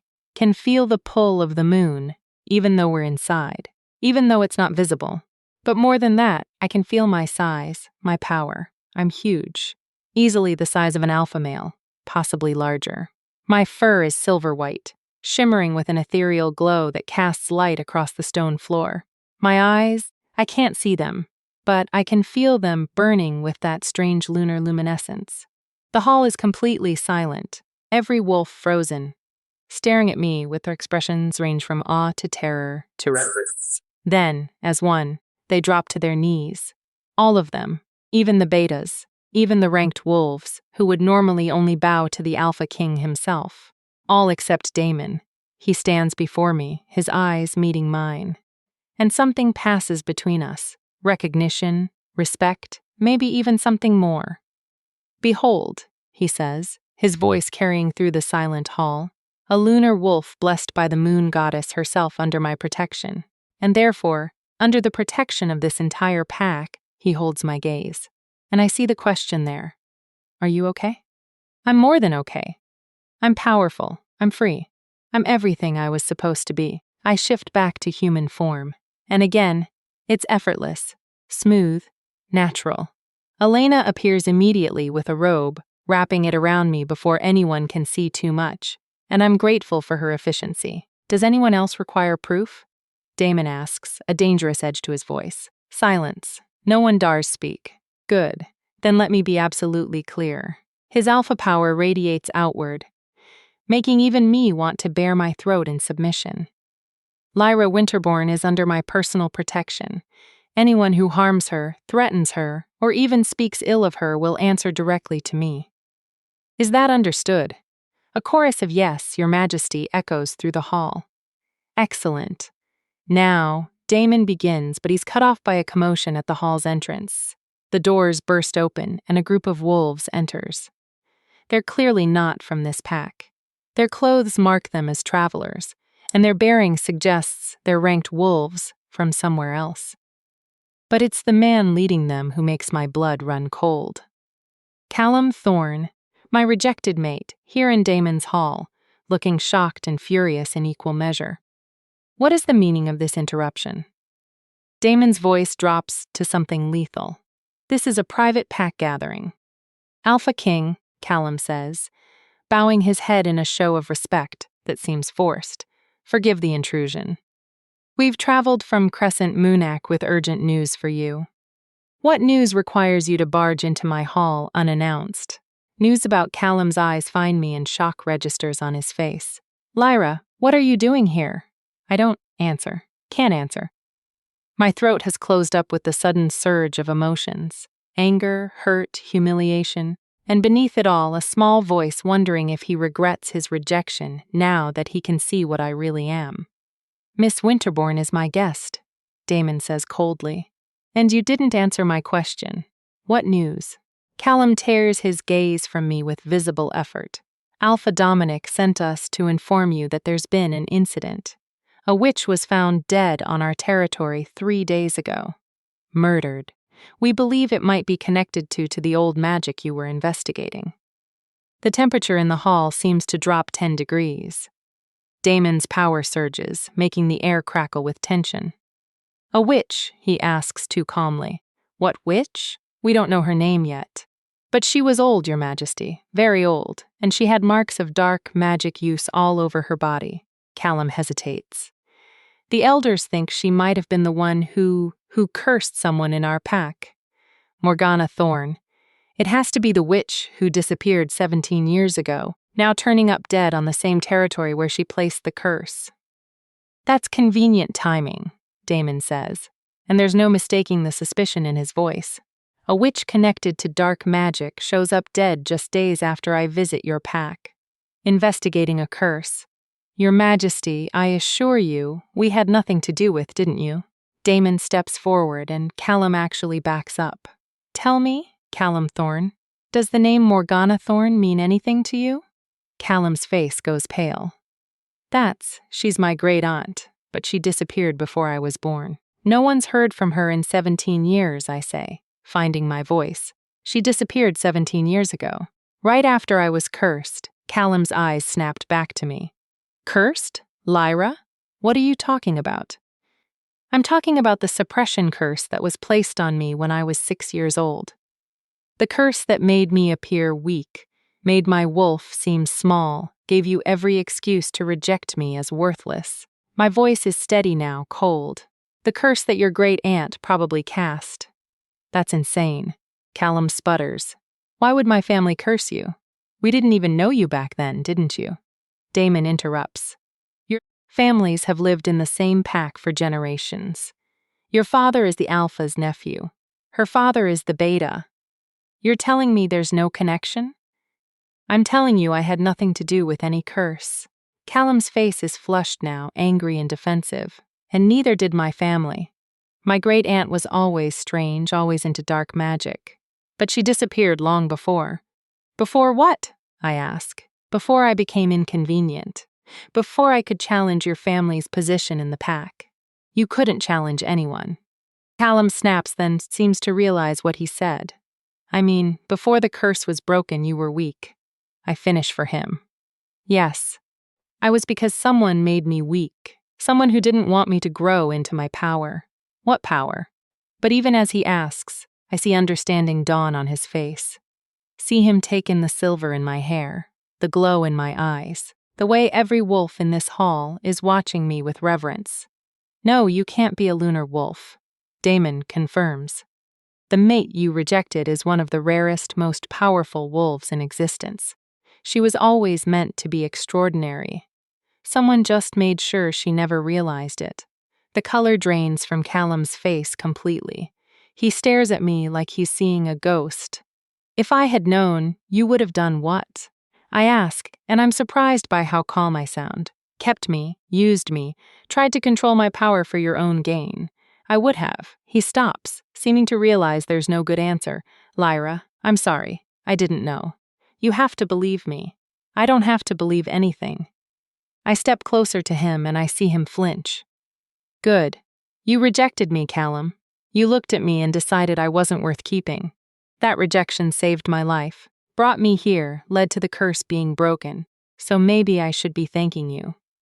Lyra, don't. I hold up a hand. You made your choice. Now live with it. The hall is silent. Everyone watching this confrontation play out. watching the rejected Omega face down the mate who cast her aside.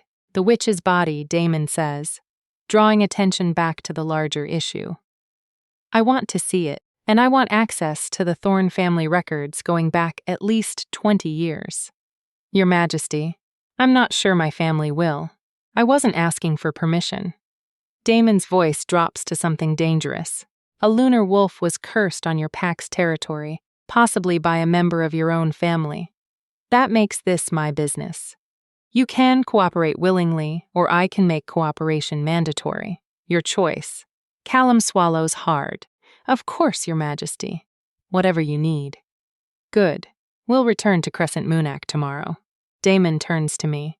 If you're ready, am I ready to go back to face the pack that pied me? The mate who rejected me. The family that might have been responsible for cursing me. No, but I'm going anyway. I'm ready, I say. Then it's settled. Damon addresses the hall. This gathering is concluded. Return to your homes. We have much to prepare. The wolves begin to disperse. But I catch Callum staring at me. There's regret in his eyes. Maybe even longing, like he's only now seeing what he threw away. Too late. Far too late. I turn my back on him and follow Damon from the hall, leaving my rejected mate to stew in his own mistakes. Later that night, I can't sleep again. Tomorrow, I'll return to Crescent Moonpack, not as the broken, rejected Omega who left, but as something entirely different.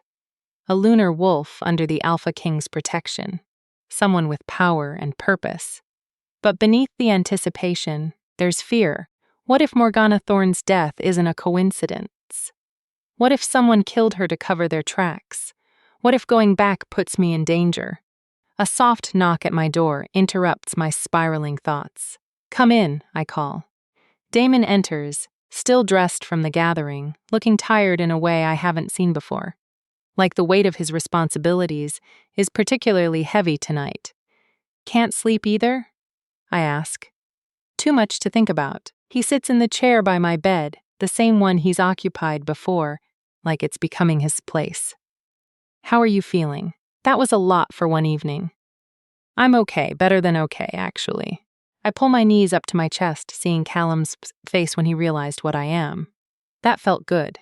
Is that terrible? It's human. A slight smile crosses his face. Or wolf, whatever applies. We sit in comfortable silence for a moment, and I'm struck again by how easy it is to be around him. How safe I feel in his presence. Damon, I say quietly, what happens if we find proof that the Thorns cursed me? What happens to them? His expression hardens. Then they'll face justice. No one curses a child and walks away unpunished. Not in my territory. Even if it causes problems with Crescent Moonpack, even if Alpha Dominic objects, even then he leans forward, his eyes intense. You need to understand something, Lyra. You're not just any wolf now. You're a lunar wolf blessed by the moon goddess herself. Harming you is an offense against the divine. Any alpha worth his position would demand justice. And if they don't, then I'll take it anyway. There's no compromise in his voice. I've already failed one lunar wolf. I won't fail another. The vehemence in his words makes something warm bloom in my chest. When was the last time someone fought for me, protected me, valued me enough to risk political complications? Never. The answer is never. Thank you, I whisper, for everything, for finding me, for breaking the curse, for believing in me when no one else did. You don't need to thank me. But his expression softens. You've thanked me enough times, Lyra. What you should do is start believing what I've been telling you. You're extraordinary, with or without your lunar wolf power. You're brave and strong and worthy of everything good. Tears prick at my eyes. I'm trying to believe that. I know. He stands, moving toward the door. Get some rest. Tomorrow will be difficult, but you won't face it alone. I promise, Damon. He pauses at the door, turning back. Will you stay? Just until I fall asleep. I know it's childish, but it's not childish. He returns to the chair, settling in. And yes, I'll stay. I lie down, pulling the blankets up, and close my eyes. His presence is like an anchor, keeping me tethered, keeping me safe. Lyra. His voice is soft in the darkness. Yes, for what it's worth, I'm glad I found you. I smile into my pillow. I'm glad you found me, too. Sleep comes easier this time with the Alpha King watching over me, and my dreams for once are peaceful. Tomorrow, we go back to where it all began. Tomorrow, we find answers. Tomorrow, I face my past with the power to change my future, and I'm not afraid. Not anymore. Hit subscribe if watching Lyra stand up to the mate who threw her away felt like justice you needed to see. Because rejected wolves like her deserve an audience that won't look away when the truth gets uncomfortable. Comment below if you've ever been told you weren't enough. Lyra standing for all of us who were made to feel small. Chapter 7. Return to Crescent Moonac. The motorcade leaves at dawn just like before, but everything else is different. This time I ride in the lead vehicle with Damon. This time I'm not running away. I'm returning with power. This time I'm not alone. Riker drives while Damon works on a tablet beside me, reviewing documents and making notes. Every so often he'll glance at me, checking without asking if I'm okay. I appreciate the silent support more than words could convey. Nervous? He finally asks as we cross into Crescent Moon territory. Terrified, I admit. What if they hate me now? What if they think I've gotten above myself? Coming back with the Alpha King like I'm something special. You are something special. He sets down the tablet, giving me his full attention.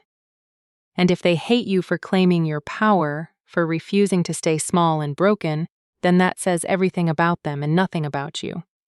Easy for you to say. You've always been powerful, have I? Something dark flickers in his eyes. I wasn't born an Alpha King, Lyra. I had to fight for this position, had to prove myself over and over. And there were plenty of wolves who hated me for it, who thought I was too young, too aggressive, too unwilling to accept the old ways. I turned to face him fully. What happened to them? Some came around, learned to respect strength over tradition. His smile is sharp. Others didn't, and they're no longer in positions to complain. The implication is clear. Damon didn't just earn his crown. He took it, defended it, made sure everyone knew challenging him was suicide. I'm not good at being feared, I say quietly. You don't have to be. You just have to be yourself. The rest will follow. He reaches over and squeezes my hand briefly. Besides, you have me. Anyone who wants to get to you has to go through me first. The casual possessiveness in his words shouldn't make my heart race. But it does. We arrive at Crescent Moonpack's main compound just after noon. Word of our arrival must have spread because what seems like the entire pack has gathered in the central square. I see familiar faces. My parents near the front. May bouncing on her toes with barely contained excitement. Alpha Dominic looking simultaneously welcoming and nervous. And there, standing with the ranked wolves, is Callum. He's not looking at the motorcade. He's staring at the ground, his shoulders tense, his jaw clenched. Good. Let him stew. The vehicles stop and Riker opens Damon's door first, then comes around for mine. I step out into the afternoon sunlight and the crowd's reaction is immediate. Gasps, whispers, wolves pressing closer to get a better look at me, at what I've become.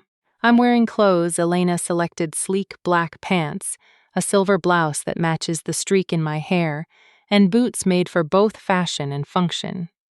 I look nothing like the broken girl who left here days ago. Lyra. My mother breaks free from the crowd, rushing toward me with tears streaming down her face. Oh, my baby, look at you. She hugs me fiercely, and I hug her back, breathing in her familiar scent.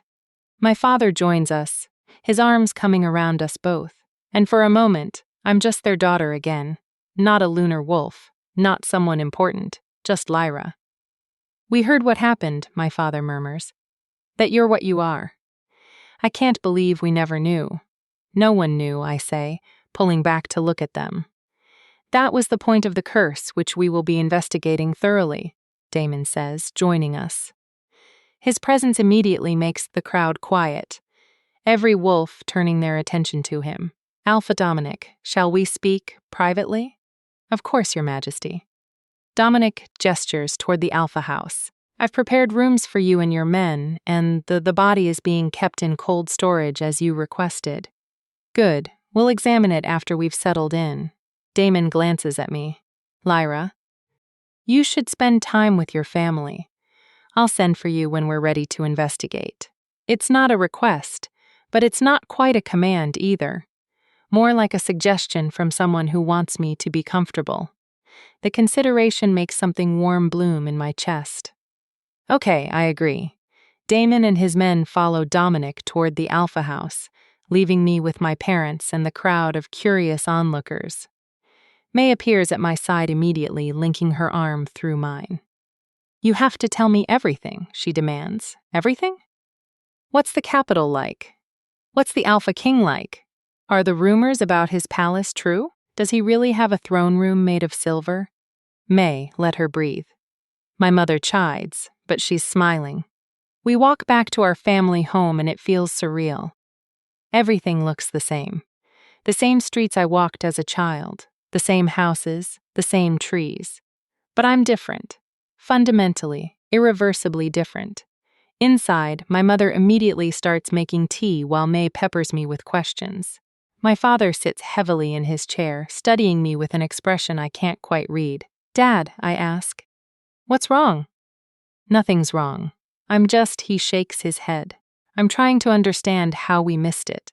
How we didn't know our own daughter was cursed. What kind of father doesn't notice something like that? The kind whose daughter was cursed by a witch, powerful enough to hide all evidence. I say firmly, this isn't your fault. None of this is your fault. But the thorn is. His face darkens.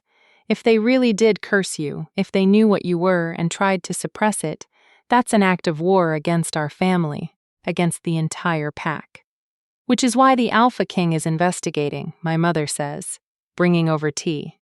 Let him handle it. Love. That's what Alpha Kings do. They handle the big problems so we don't have to. We spend the next hour talking. I tell them about the capital, about Elena and Riker, about the curse-breaking ritual and how painful it was. I tell them about shifting into my true form for the first time, about the gathering where the pack saw what I really am. I don't tell them about the nights Damon sat with me, or the way he looks at me sometimes, or how safe I feel in his presence. Some things are too new, too complicated to put into words. A knock at the door interrupts us. One of Damon's guards stands there, his expression professional. Miss Winterbourne, he says. The king requests your presence. They're ready to examine the body. My stomach clenches. Now? Yes, miss. I look at my parents and my mother squeezes my hand. Go. We'll be here when you're done. The guard leads me to a building I've never paid much attention to before. The PA's medical facility. It's small compared to what they must have in the capital, but well maintained. We enter through a side door and descend into a basement level that's significantly colder than the rest of the building. Damon is there along with Iris, Alpha Dominic, and Callum. They're all standing around a metal table, and on that table, covered by a white sheet, is obviously a body. Lyra, Damon says, his voice gentle. You don't have to be here for this if you don't want to. I want to, I say, moving closer. If this witch cursed me, I need to see her, need to know who hurt me. He nods, then looks at Iris. Are you ready? The old witch steps forward, her expression grave. As ready as I'll ever be. Death magic leaves a trace. But it won't be pleasant to witness. Death magic? Dominic repeats, alarmed. You think she was killed with magic? I'll know in a moment. Iris pulls back the sheet. The woman on the table is ancient, even more so than Iris. Her face is sunken, her body withered, but there's no mistaking the marks of power on her skin.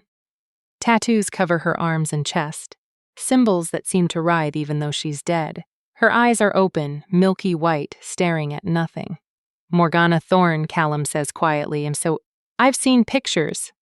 That's her, your great aunt, I say, staring at the woman who might have stolen my childhood. Yes, Callum won't look at me. I never met her. She left before I was born. Iris places her hand on the body's forehead and begins to chant. The air grows thick with power, and the tattoos on the corpse's skin start to glow with a sickly green light. She was definitely a dark magic practitioner, Iris murmurs, her eyes closed in concentration. Very powerful, very skilled. She pauses, her expression darkening. And yes, she was killed with magic, death curse specifically. Quick, but painful. Who killed her? Damon demands. I can't tell you that. Death curses don't leave signatures. That's part of their design. Iris opens her eyes, removing her hands from the body. But I can tell you when she died approximately 4 days ago. Shortly after you left this pack. Your Majesty, the timing is too perfect to be coincidence. Someone killed Morgana right after Damon started investigating the curse. Someone who didn't want her talking. Can you tell if she cast a suppression curse? I ask on me specifically. Iris studies the body for a long moment, then reaches for one of the tattooed arms. She traces a specific symbol, and it flares brighter than the others. This is a curse mark, she says. It indicates a major curse was cast. And she closes her eyes again, muttering under her breath.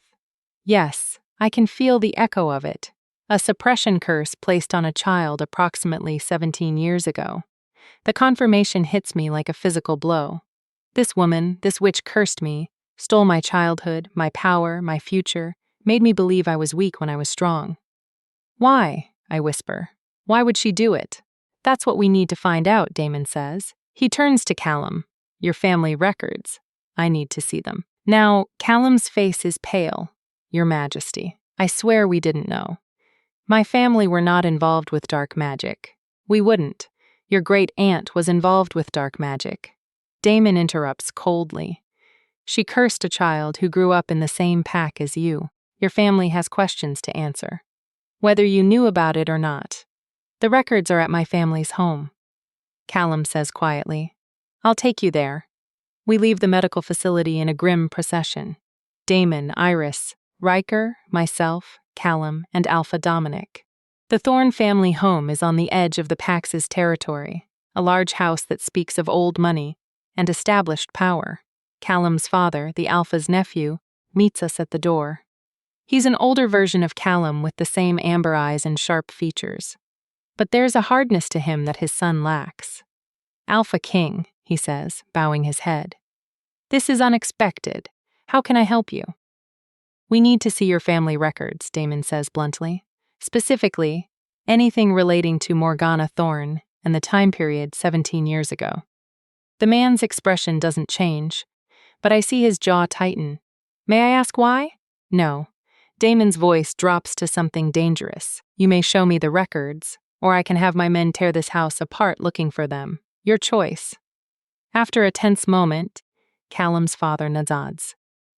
This way, he leads us to a study lined with bookshelves and pulls out a leather-bound journal. This is the family chronicle. It records major events, births, deaths, important decisions. Damon takes the journal and begins flipping through it. I move closer, reading over his shoulder. The entries are dated, written in various hands, across decades. Then, Damon stops.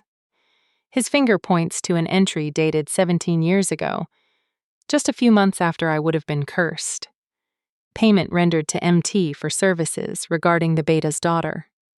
The girl's power has been successfully contained. The bloodline is secure. The words swim before my eyes.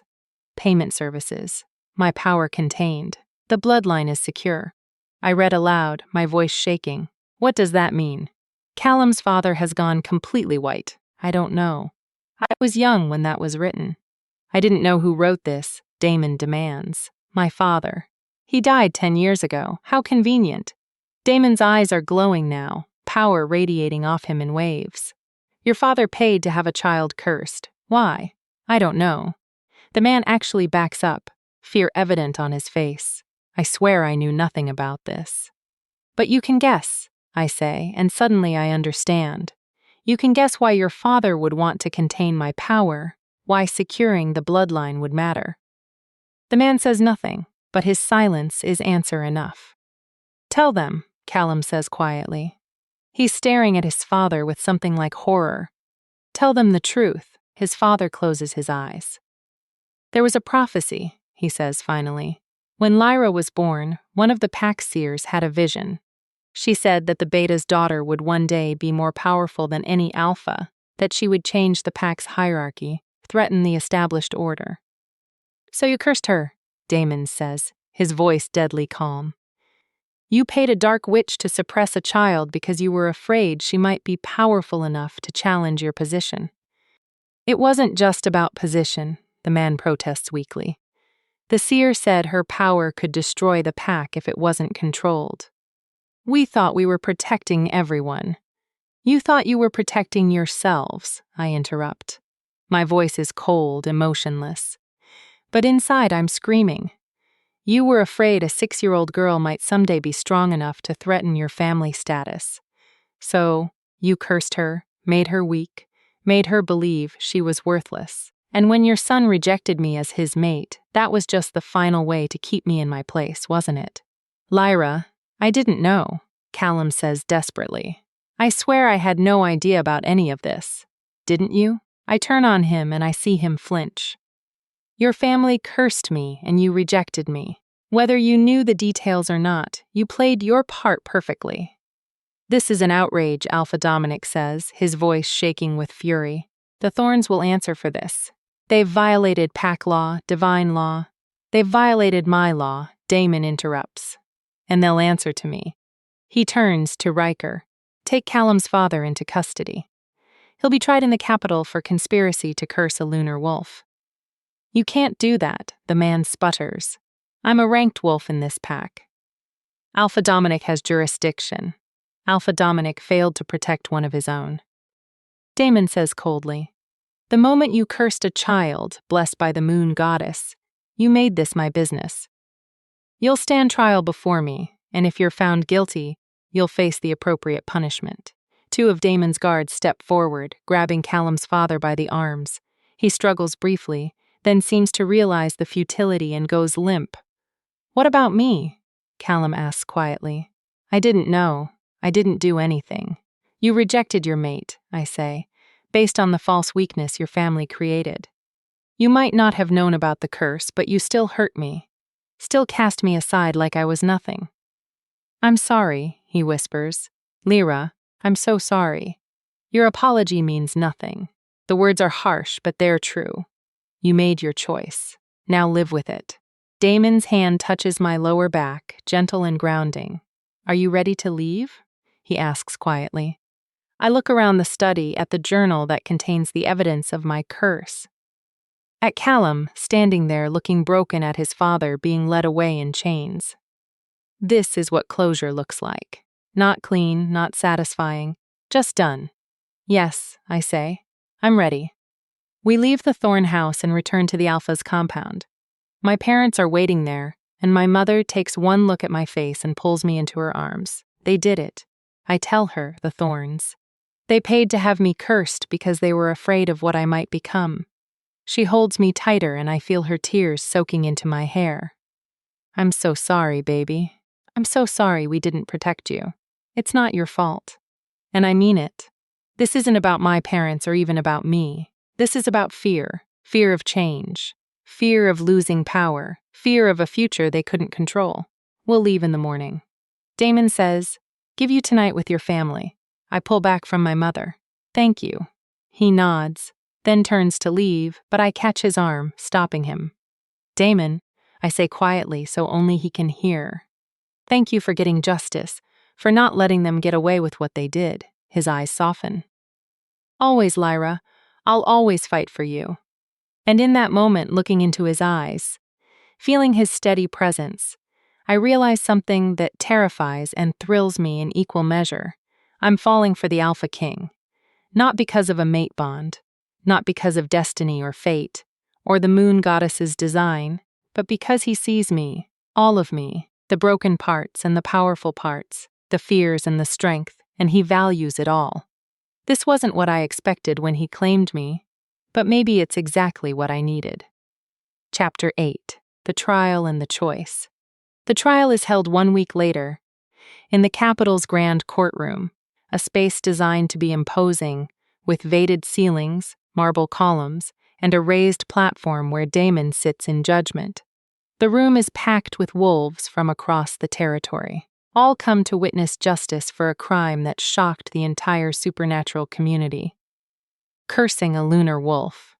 There's barely precedent for it.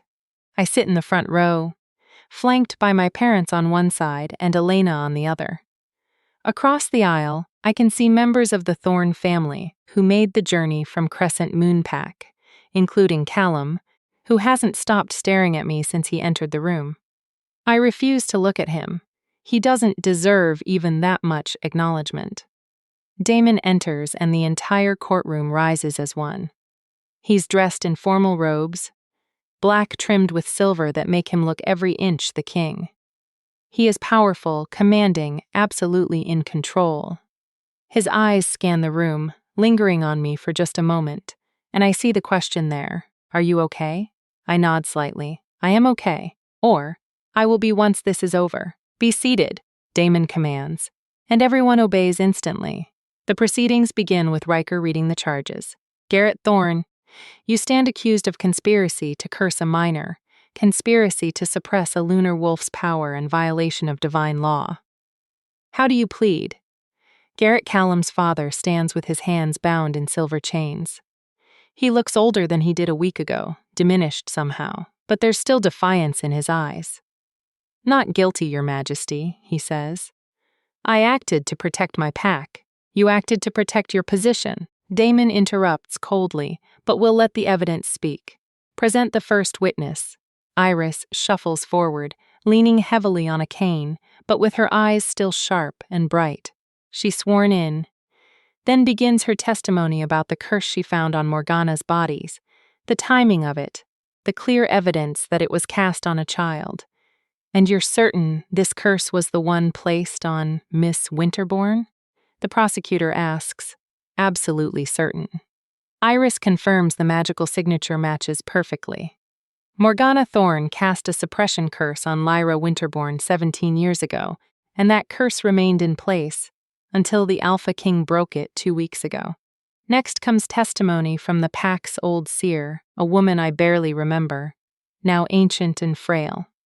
She's brought forward in a wheelchair, but her voice is steady as she recounts the prophecy. I saw it the day she was born, the seer says, the Beta's daughter marked by the moon goddess herself. I saw her rising to power, changing the old ways, threatening those who clung to tradition. I reported this to the Alpha, as was my duty. And what did the Alpha do with this information? The prosecutor asks. He called a meeting of the ranked families. Told them about the prophecy, said they needed to decide how to handle it. She pauses, her milky eyes somehow finding me in the crowd. I never meant for you to be hurt, child. I only reported what I saw, what happened at that meeting. The prosecutor presses. I wasn't there. But 3 days later, Garrett Thorne approached me, asked if there was a way to suppress the girl's power to contain the prophecy. Her voice drops. I told him it would require dark magic. He said he'd handle it. The courtroom erupts and whispers. Damon lets it continue for a moment, then raises his hand for silence. Did you know he was going to curse her? The prosecutor asks. I suspected, but I had no proof. And by the time I could investigate, it was done.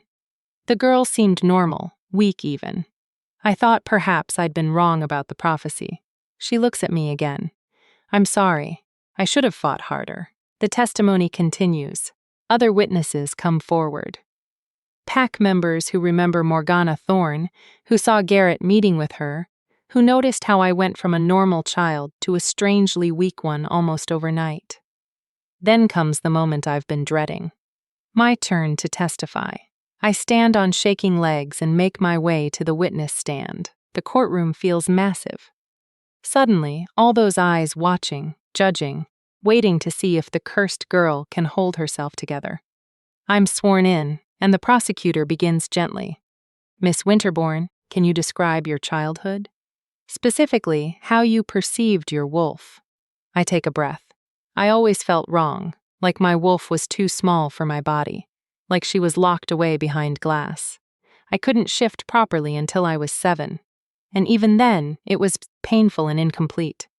Everyone said I was weak, that I was a late bloomer. Eventually, I believed them. How did this affect your life? I was bullied, pied, treated as lesser by wolves who should have been my peers. My voice steadies, and when I met my fated mate, he took one look at me and decided I wasn't worth keeping. He rejected me based on the very weakness that had been forced on me. I see Callum flinch in my peripheral vision. Good. And now, the prosecutor asks, now that the curse is broken, now I understand that everything I believed about myself was a lie, that I was never weak, I was suppressed, that my entire identity was built on a foundation of someone else's fear and cruelty. I look directly at Garrett. Someone stole my childhood because they were afraid of what I might become, and I want justice for that. The prosecutor nods. Thank you, Miss Winterbourne. No further questions. Garrett's defense attorney stands a slickle-looking wolf who probably costs more than most families make in a year.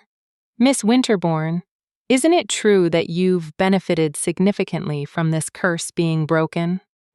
You now live in the capital under the Alpha King's personal protection.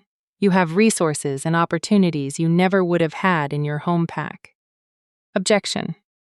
The prosecutor says relevance. I'm establishing that Miss Winterbourne has motivation to exaggerate the harm done to her. The defense attorney says smoothly. Damon's eyes flash dangerously, but he allows it. Overruled. But tread carefully. Counsel, the defense attorney turns back to me. So, haven't you benefited from these circumstances? You're asking if being cursed as a child was worth the palace suite I have now, I say slowly. And I hear the ice in my own voice. Is that really your question? I'm asking if your current comfortable position might influence your testimony. My current position exists because someone tried to destroy me and failed. I interrupt because the Alpha King broke a curse that should never have been placed. Yes, I have opportunities now, but I also have 17 years of pain, humiliation, and self-hatred that I'll carry forever. So, no, counsel, I haven't benefited from being cursed. I've survived it. There's a difference. The defense attorney backs down, clearly realizing he's not going to score points by attacking me. No further questions. I return to my seat and my mother squeezes my hand. You did well, she whispers. The trial continues for hours. More witnesses, more evidence, more testimony about Garrett's meetings with Morgana, about payments made in secret, about the prophecy that started it all. Finally, Garrett himself takes the stand. I did what I thought was right, he says, his voice steady despite the chains. The seer's prophecy was terrifying. She said this girl would threaten the pack's stability, that her power could destroy everything we'd built. I was trying to protect my family, my pack, my way of life by cursing a 6-year-old child. The prosecutor asks incredulously, by containing a threat before it could manifest. Garrett's eyes find mine. I'm not sorry I did it. I'm only sorry it didn't work permanently. The courtroom explodes. Wolves shouting, calling for his blood, demanding immediate punishment. Even Damon looks shocked by the blatant lack of remorse. Order. Damon's voice cuts through the chaos like a blade. There will be order in this court. Silence falls, but the anger remains thick and palpable. You stand before this court, confess to cursing a child blessed by the moon goddess herself and claim you're not sorry. Damon's voice is deadly quiet now. You feel no remorse for stealing 17 years of her life, for causing her pain, humiliation, rejection. I feel regret that it wasn't permanent, Garrett says. And there's actual hatred in his eyes now, because now she's exactly what we feared. Powerful, protected, positioned to threaten everything we've built. I threaten nothing, I say, standing. I shouldn't speak, should wait for the verdict, but I can't stay silent. I just want to be free. To live without someone deciding my power is too dangerous to exist. Your power is dangerous, Garrett spits. Lunar wolves have toppled dynasties, destroyed packs, reshaped entire territories. You think you're different? You're not. Give it time, and you'll do the same. That's enough, Damon says, standing. His power floods the room, making every wolf bare their throat in automatic submission. I've heard enough. This court will recess for 1 hour while I consider the verdict.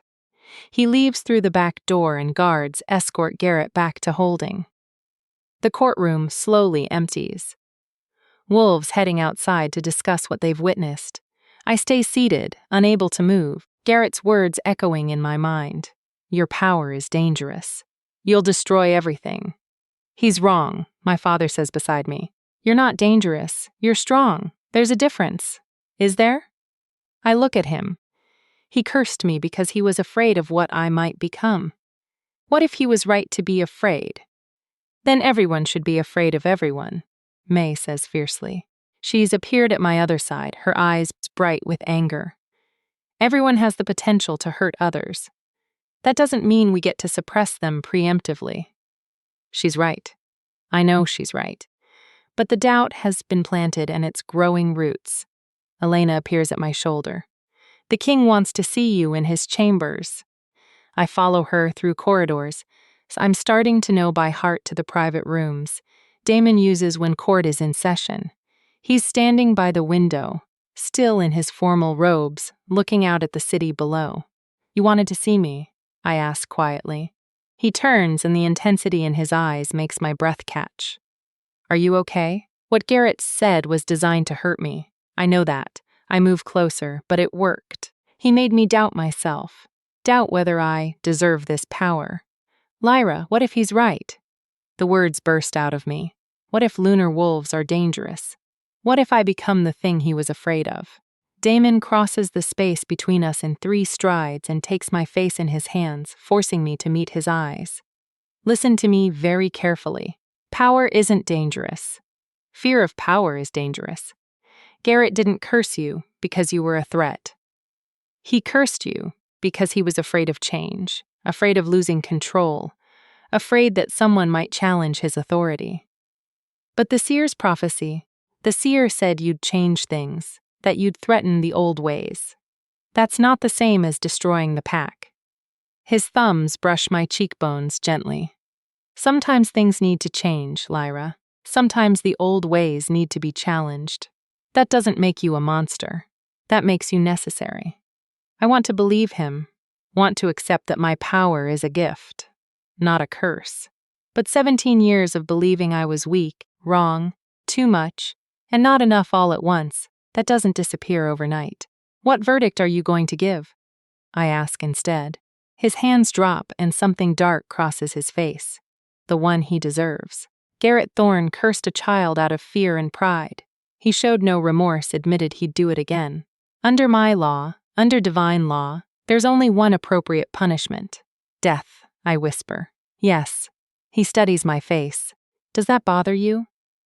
I think about it. Really think about it. Garrett stole my childhood, my confidence, my sense of self. He looked at a 6-year-old girl and decided she was too dangerous to exist at full power. And given the chance, he'd do it again. No, I say finally. It doesn't bother me. He made his choice. Now he faces the consequences. Damon nods slowly. Good, because I need to know you're okay with this. This verdict isn't just about pack law or divine law. It's about you, about justice for what was done to you. I'm okay with it, I say, and I mean it. He doesn't deserve mercy. Then let's finish this. We return to the courtroom and Damon takes his place on the platform. The room fills quickly, everyone eager to hear the verdict. Garrett Thorne, Damon says, his voice carrying through the space. This court finds you guilty on all charges. You conspired to curse a minor. You deliberately suppressed a lunar wolf's power. You violated divine law. And when given the chance to show remorse, you instead doubled down on your actions, claiming you'd do it all again. Garrett stands straight, defiant. Even now, the sentence for these crimes is death. Damon continues to be carried out immediately by Silver Blade. Do you have any final words? Garrett's eyes find mine one last time. I protected my pack. History will prove me right. Histories, Damon says coldly. We'll forget you existed. Riker, carry out the sentence. It happens quickly. Too quickly for Garrett to even scream. Riker moves with practiced efficiency, and then it's done. Garrett Thorne is dead. Justice is served, and I should feel satisfied. Instead, I just feel hollow. The courtroom empties slowly.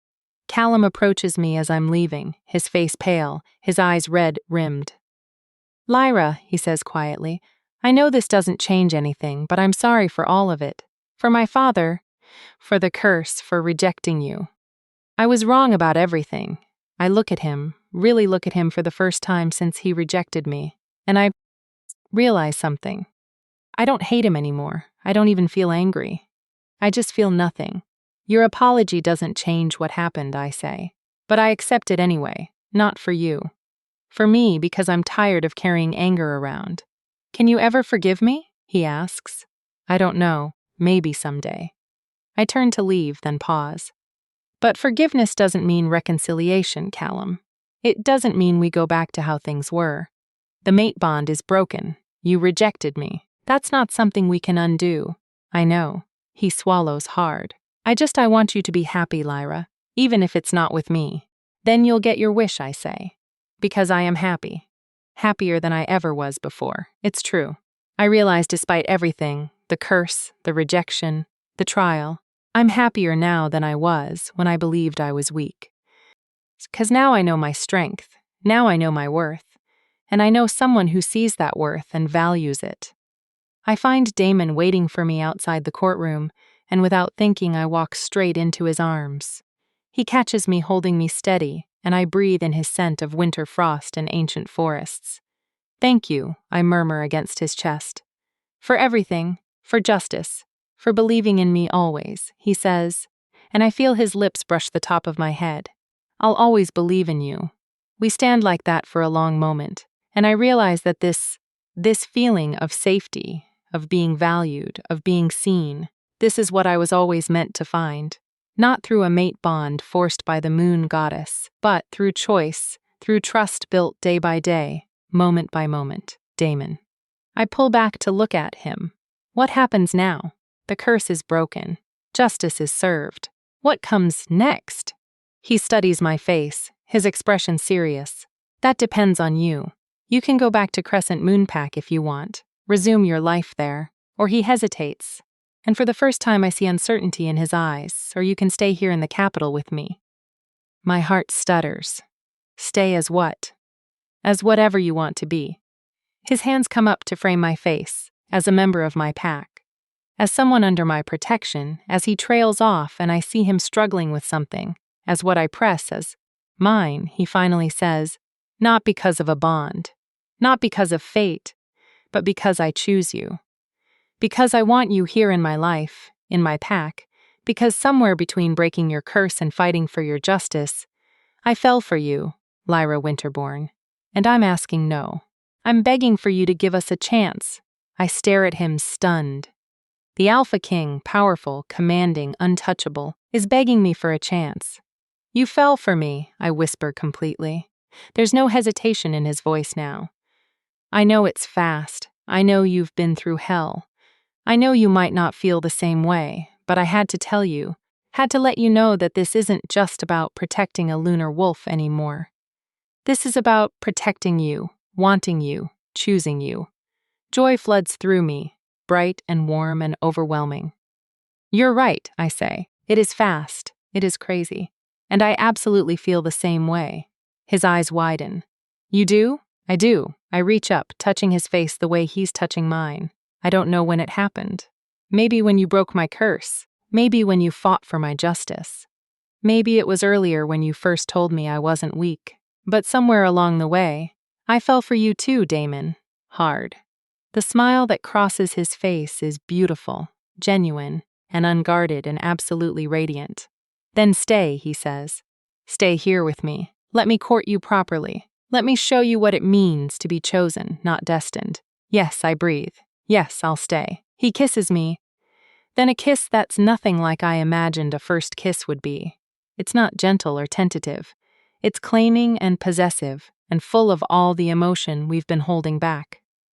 His hands slide into my hair, tilting my head to deepen the kiss, and I melt into him, into this moment, into this choice we're making. When we finally break apart, we're both breathing hard, and I can see silver light dancing in his eyes, his wolf responding to mine, recognizing the bond we're building. I have to warn you, he says, his forehead resting against mine. I'm not an easy man to love. I'm demanding, possessive, and I have a kingdom to run. Being with me won't be simple. Good, I say, because I'm not a simple woman anymore. I'm a lunar wolf with power. I'm still learning to control. I'm demanding in my own way, and I refuse to be anything less than an equal partner. His smile widens. Perfect. I wouldn't want you any other way. We stand there in the corridor holding each other, and I feel something settle in my chest. Something that feels like home. Like destiny, but better because this destiny wasn't written in the stars or decreed by the moon goddess. This destiny is ours, built by choice, by trust, by love that's earned rather than given. And as Damon kisses me again, surrounded by the palace that's becoming my home, I realize something important. Sometimes being rejected by your fated mate is the best thing that can happen to you, because it frees you to find something better, something real, something chosen. And sometimes the alpha king who claims you becomes so much more than a protector. He becomes your partner, your equal, your choice, and that is more powerful than any mate bond could ever be. Epilogue, 6 months later. I'm standing on a balcony overlooking Eclipse City, watching the sunset when Damon's arms wrap around me from behind. Penny, for your thoughts, he murmurs against my ear, just thinking about how different my life is now. I lean back into him, feeling his solid warmth. 6 months ago, I was broken and rejected. Now I'm here with you, stronger than I ever imagined possible. Any regrets? Not a single one. I turn in his arms to face him. Though I do have some news that might change things. His eyes sharpen with concern. What kind of news? I got a letter today from Alpha Dominic. I watch his expression carefully. He's retiring. The pack is holding elections for a new alpha, and several wolves have nominated me. Damon goes very still. You want to go back lead Crescent Moon Pack? I don't know. I admit part of me wants to prove I can do it. That the girl they tried to suppress can lead them. But another part of me, I touch his face, another part of me doesn't want to leave you. Then don't, he says simply. Appoint a proxy, someone you trust to lead in your name while you remain here. You're a lunar wolf, Lyra. Your influence can extend across territories without you being physically present. Is that what you want? Me staying here. What I want, he says slowly, is for you to be happy. If that means leading Crescent Moon Pack, I'll support you. If that means staying here with me, I'll be grateful. And if that means something else entirely, we'll figure it out together. I kiss him softly. Together. I like the sound of that. Good. He pulls a small box from his pocket. Because I was hoping you'd say that. My heart stops, Damon. I'm not asking you to be my mate, he says quickly, opening the box to reveal a silver ring set with a moonstone. The moon goddess didn't choose us for each other, but I'm choosing you anyway. I'm asking you to be my partner, my equal, my chosen one. Will you accept this ring, Lyra? Will you build a future with me? Tears blur my vision as I look at the ring, at this man who saved me in every way a person can be saved. Who saw my worth when no one else did? Who taught me that chosen love is more powerful than destined love? Yes, I whisper. Yes, I'll accept your ring. I'll build a future with you. I'll choose you every day for the rest of my life. He slides the ring onto my finger, and it fits perfectly like it was made for me. Like this moment was always meant to happen, not because of fate, but because we chose it. I love you, he says. Not because I have to, because I want to. I love you too, I reply. And I choose you today, tomorrow, always. As we kiss, the moonstone catches the last rays of sunlight, glowing with its own inner light. And somewhere, I like to think the moon goddess is smiling. Not because she planned this, but because we found our own way to happiness. And sometimes the best love stories are the ones we write ourselves. Subscribe if Lyra's journey from broken to powerful reminded you that your story isn't over yet. Because wolves who choose their own destinies instead of accepting what fate handed them need witnesses who understand the cost of that choice. Drop a comment, sharing what you'd choose if you could rewrite your own fate. LRA chose herself. Now it's your turn. If Lyra's journey from rejection to power resonated with you, you'll love this book, Rejected by the Alpha. This is a glow-up revenge romance about wolves who refuse to stay broken, about mates who made the wrong choice, and about the kind of power that comes from choosing yourself. The link is in the description because stories like this deserve to be read. And wolves like Lyra deserve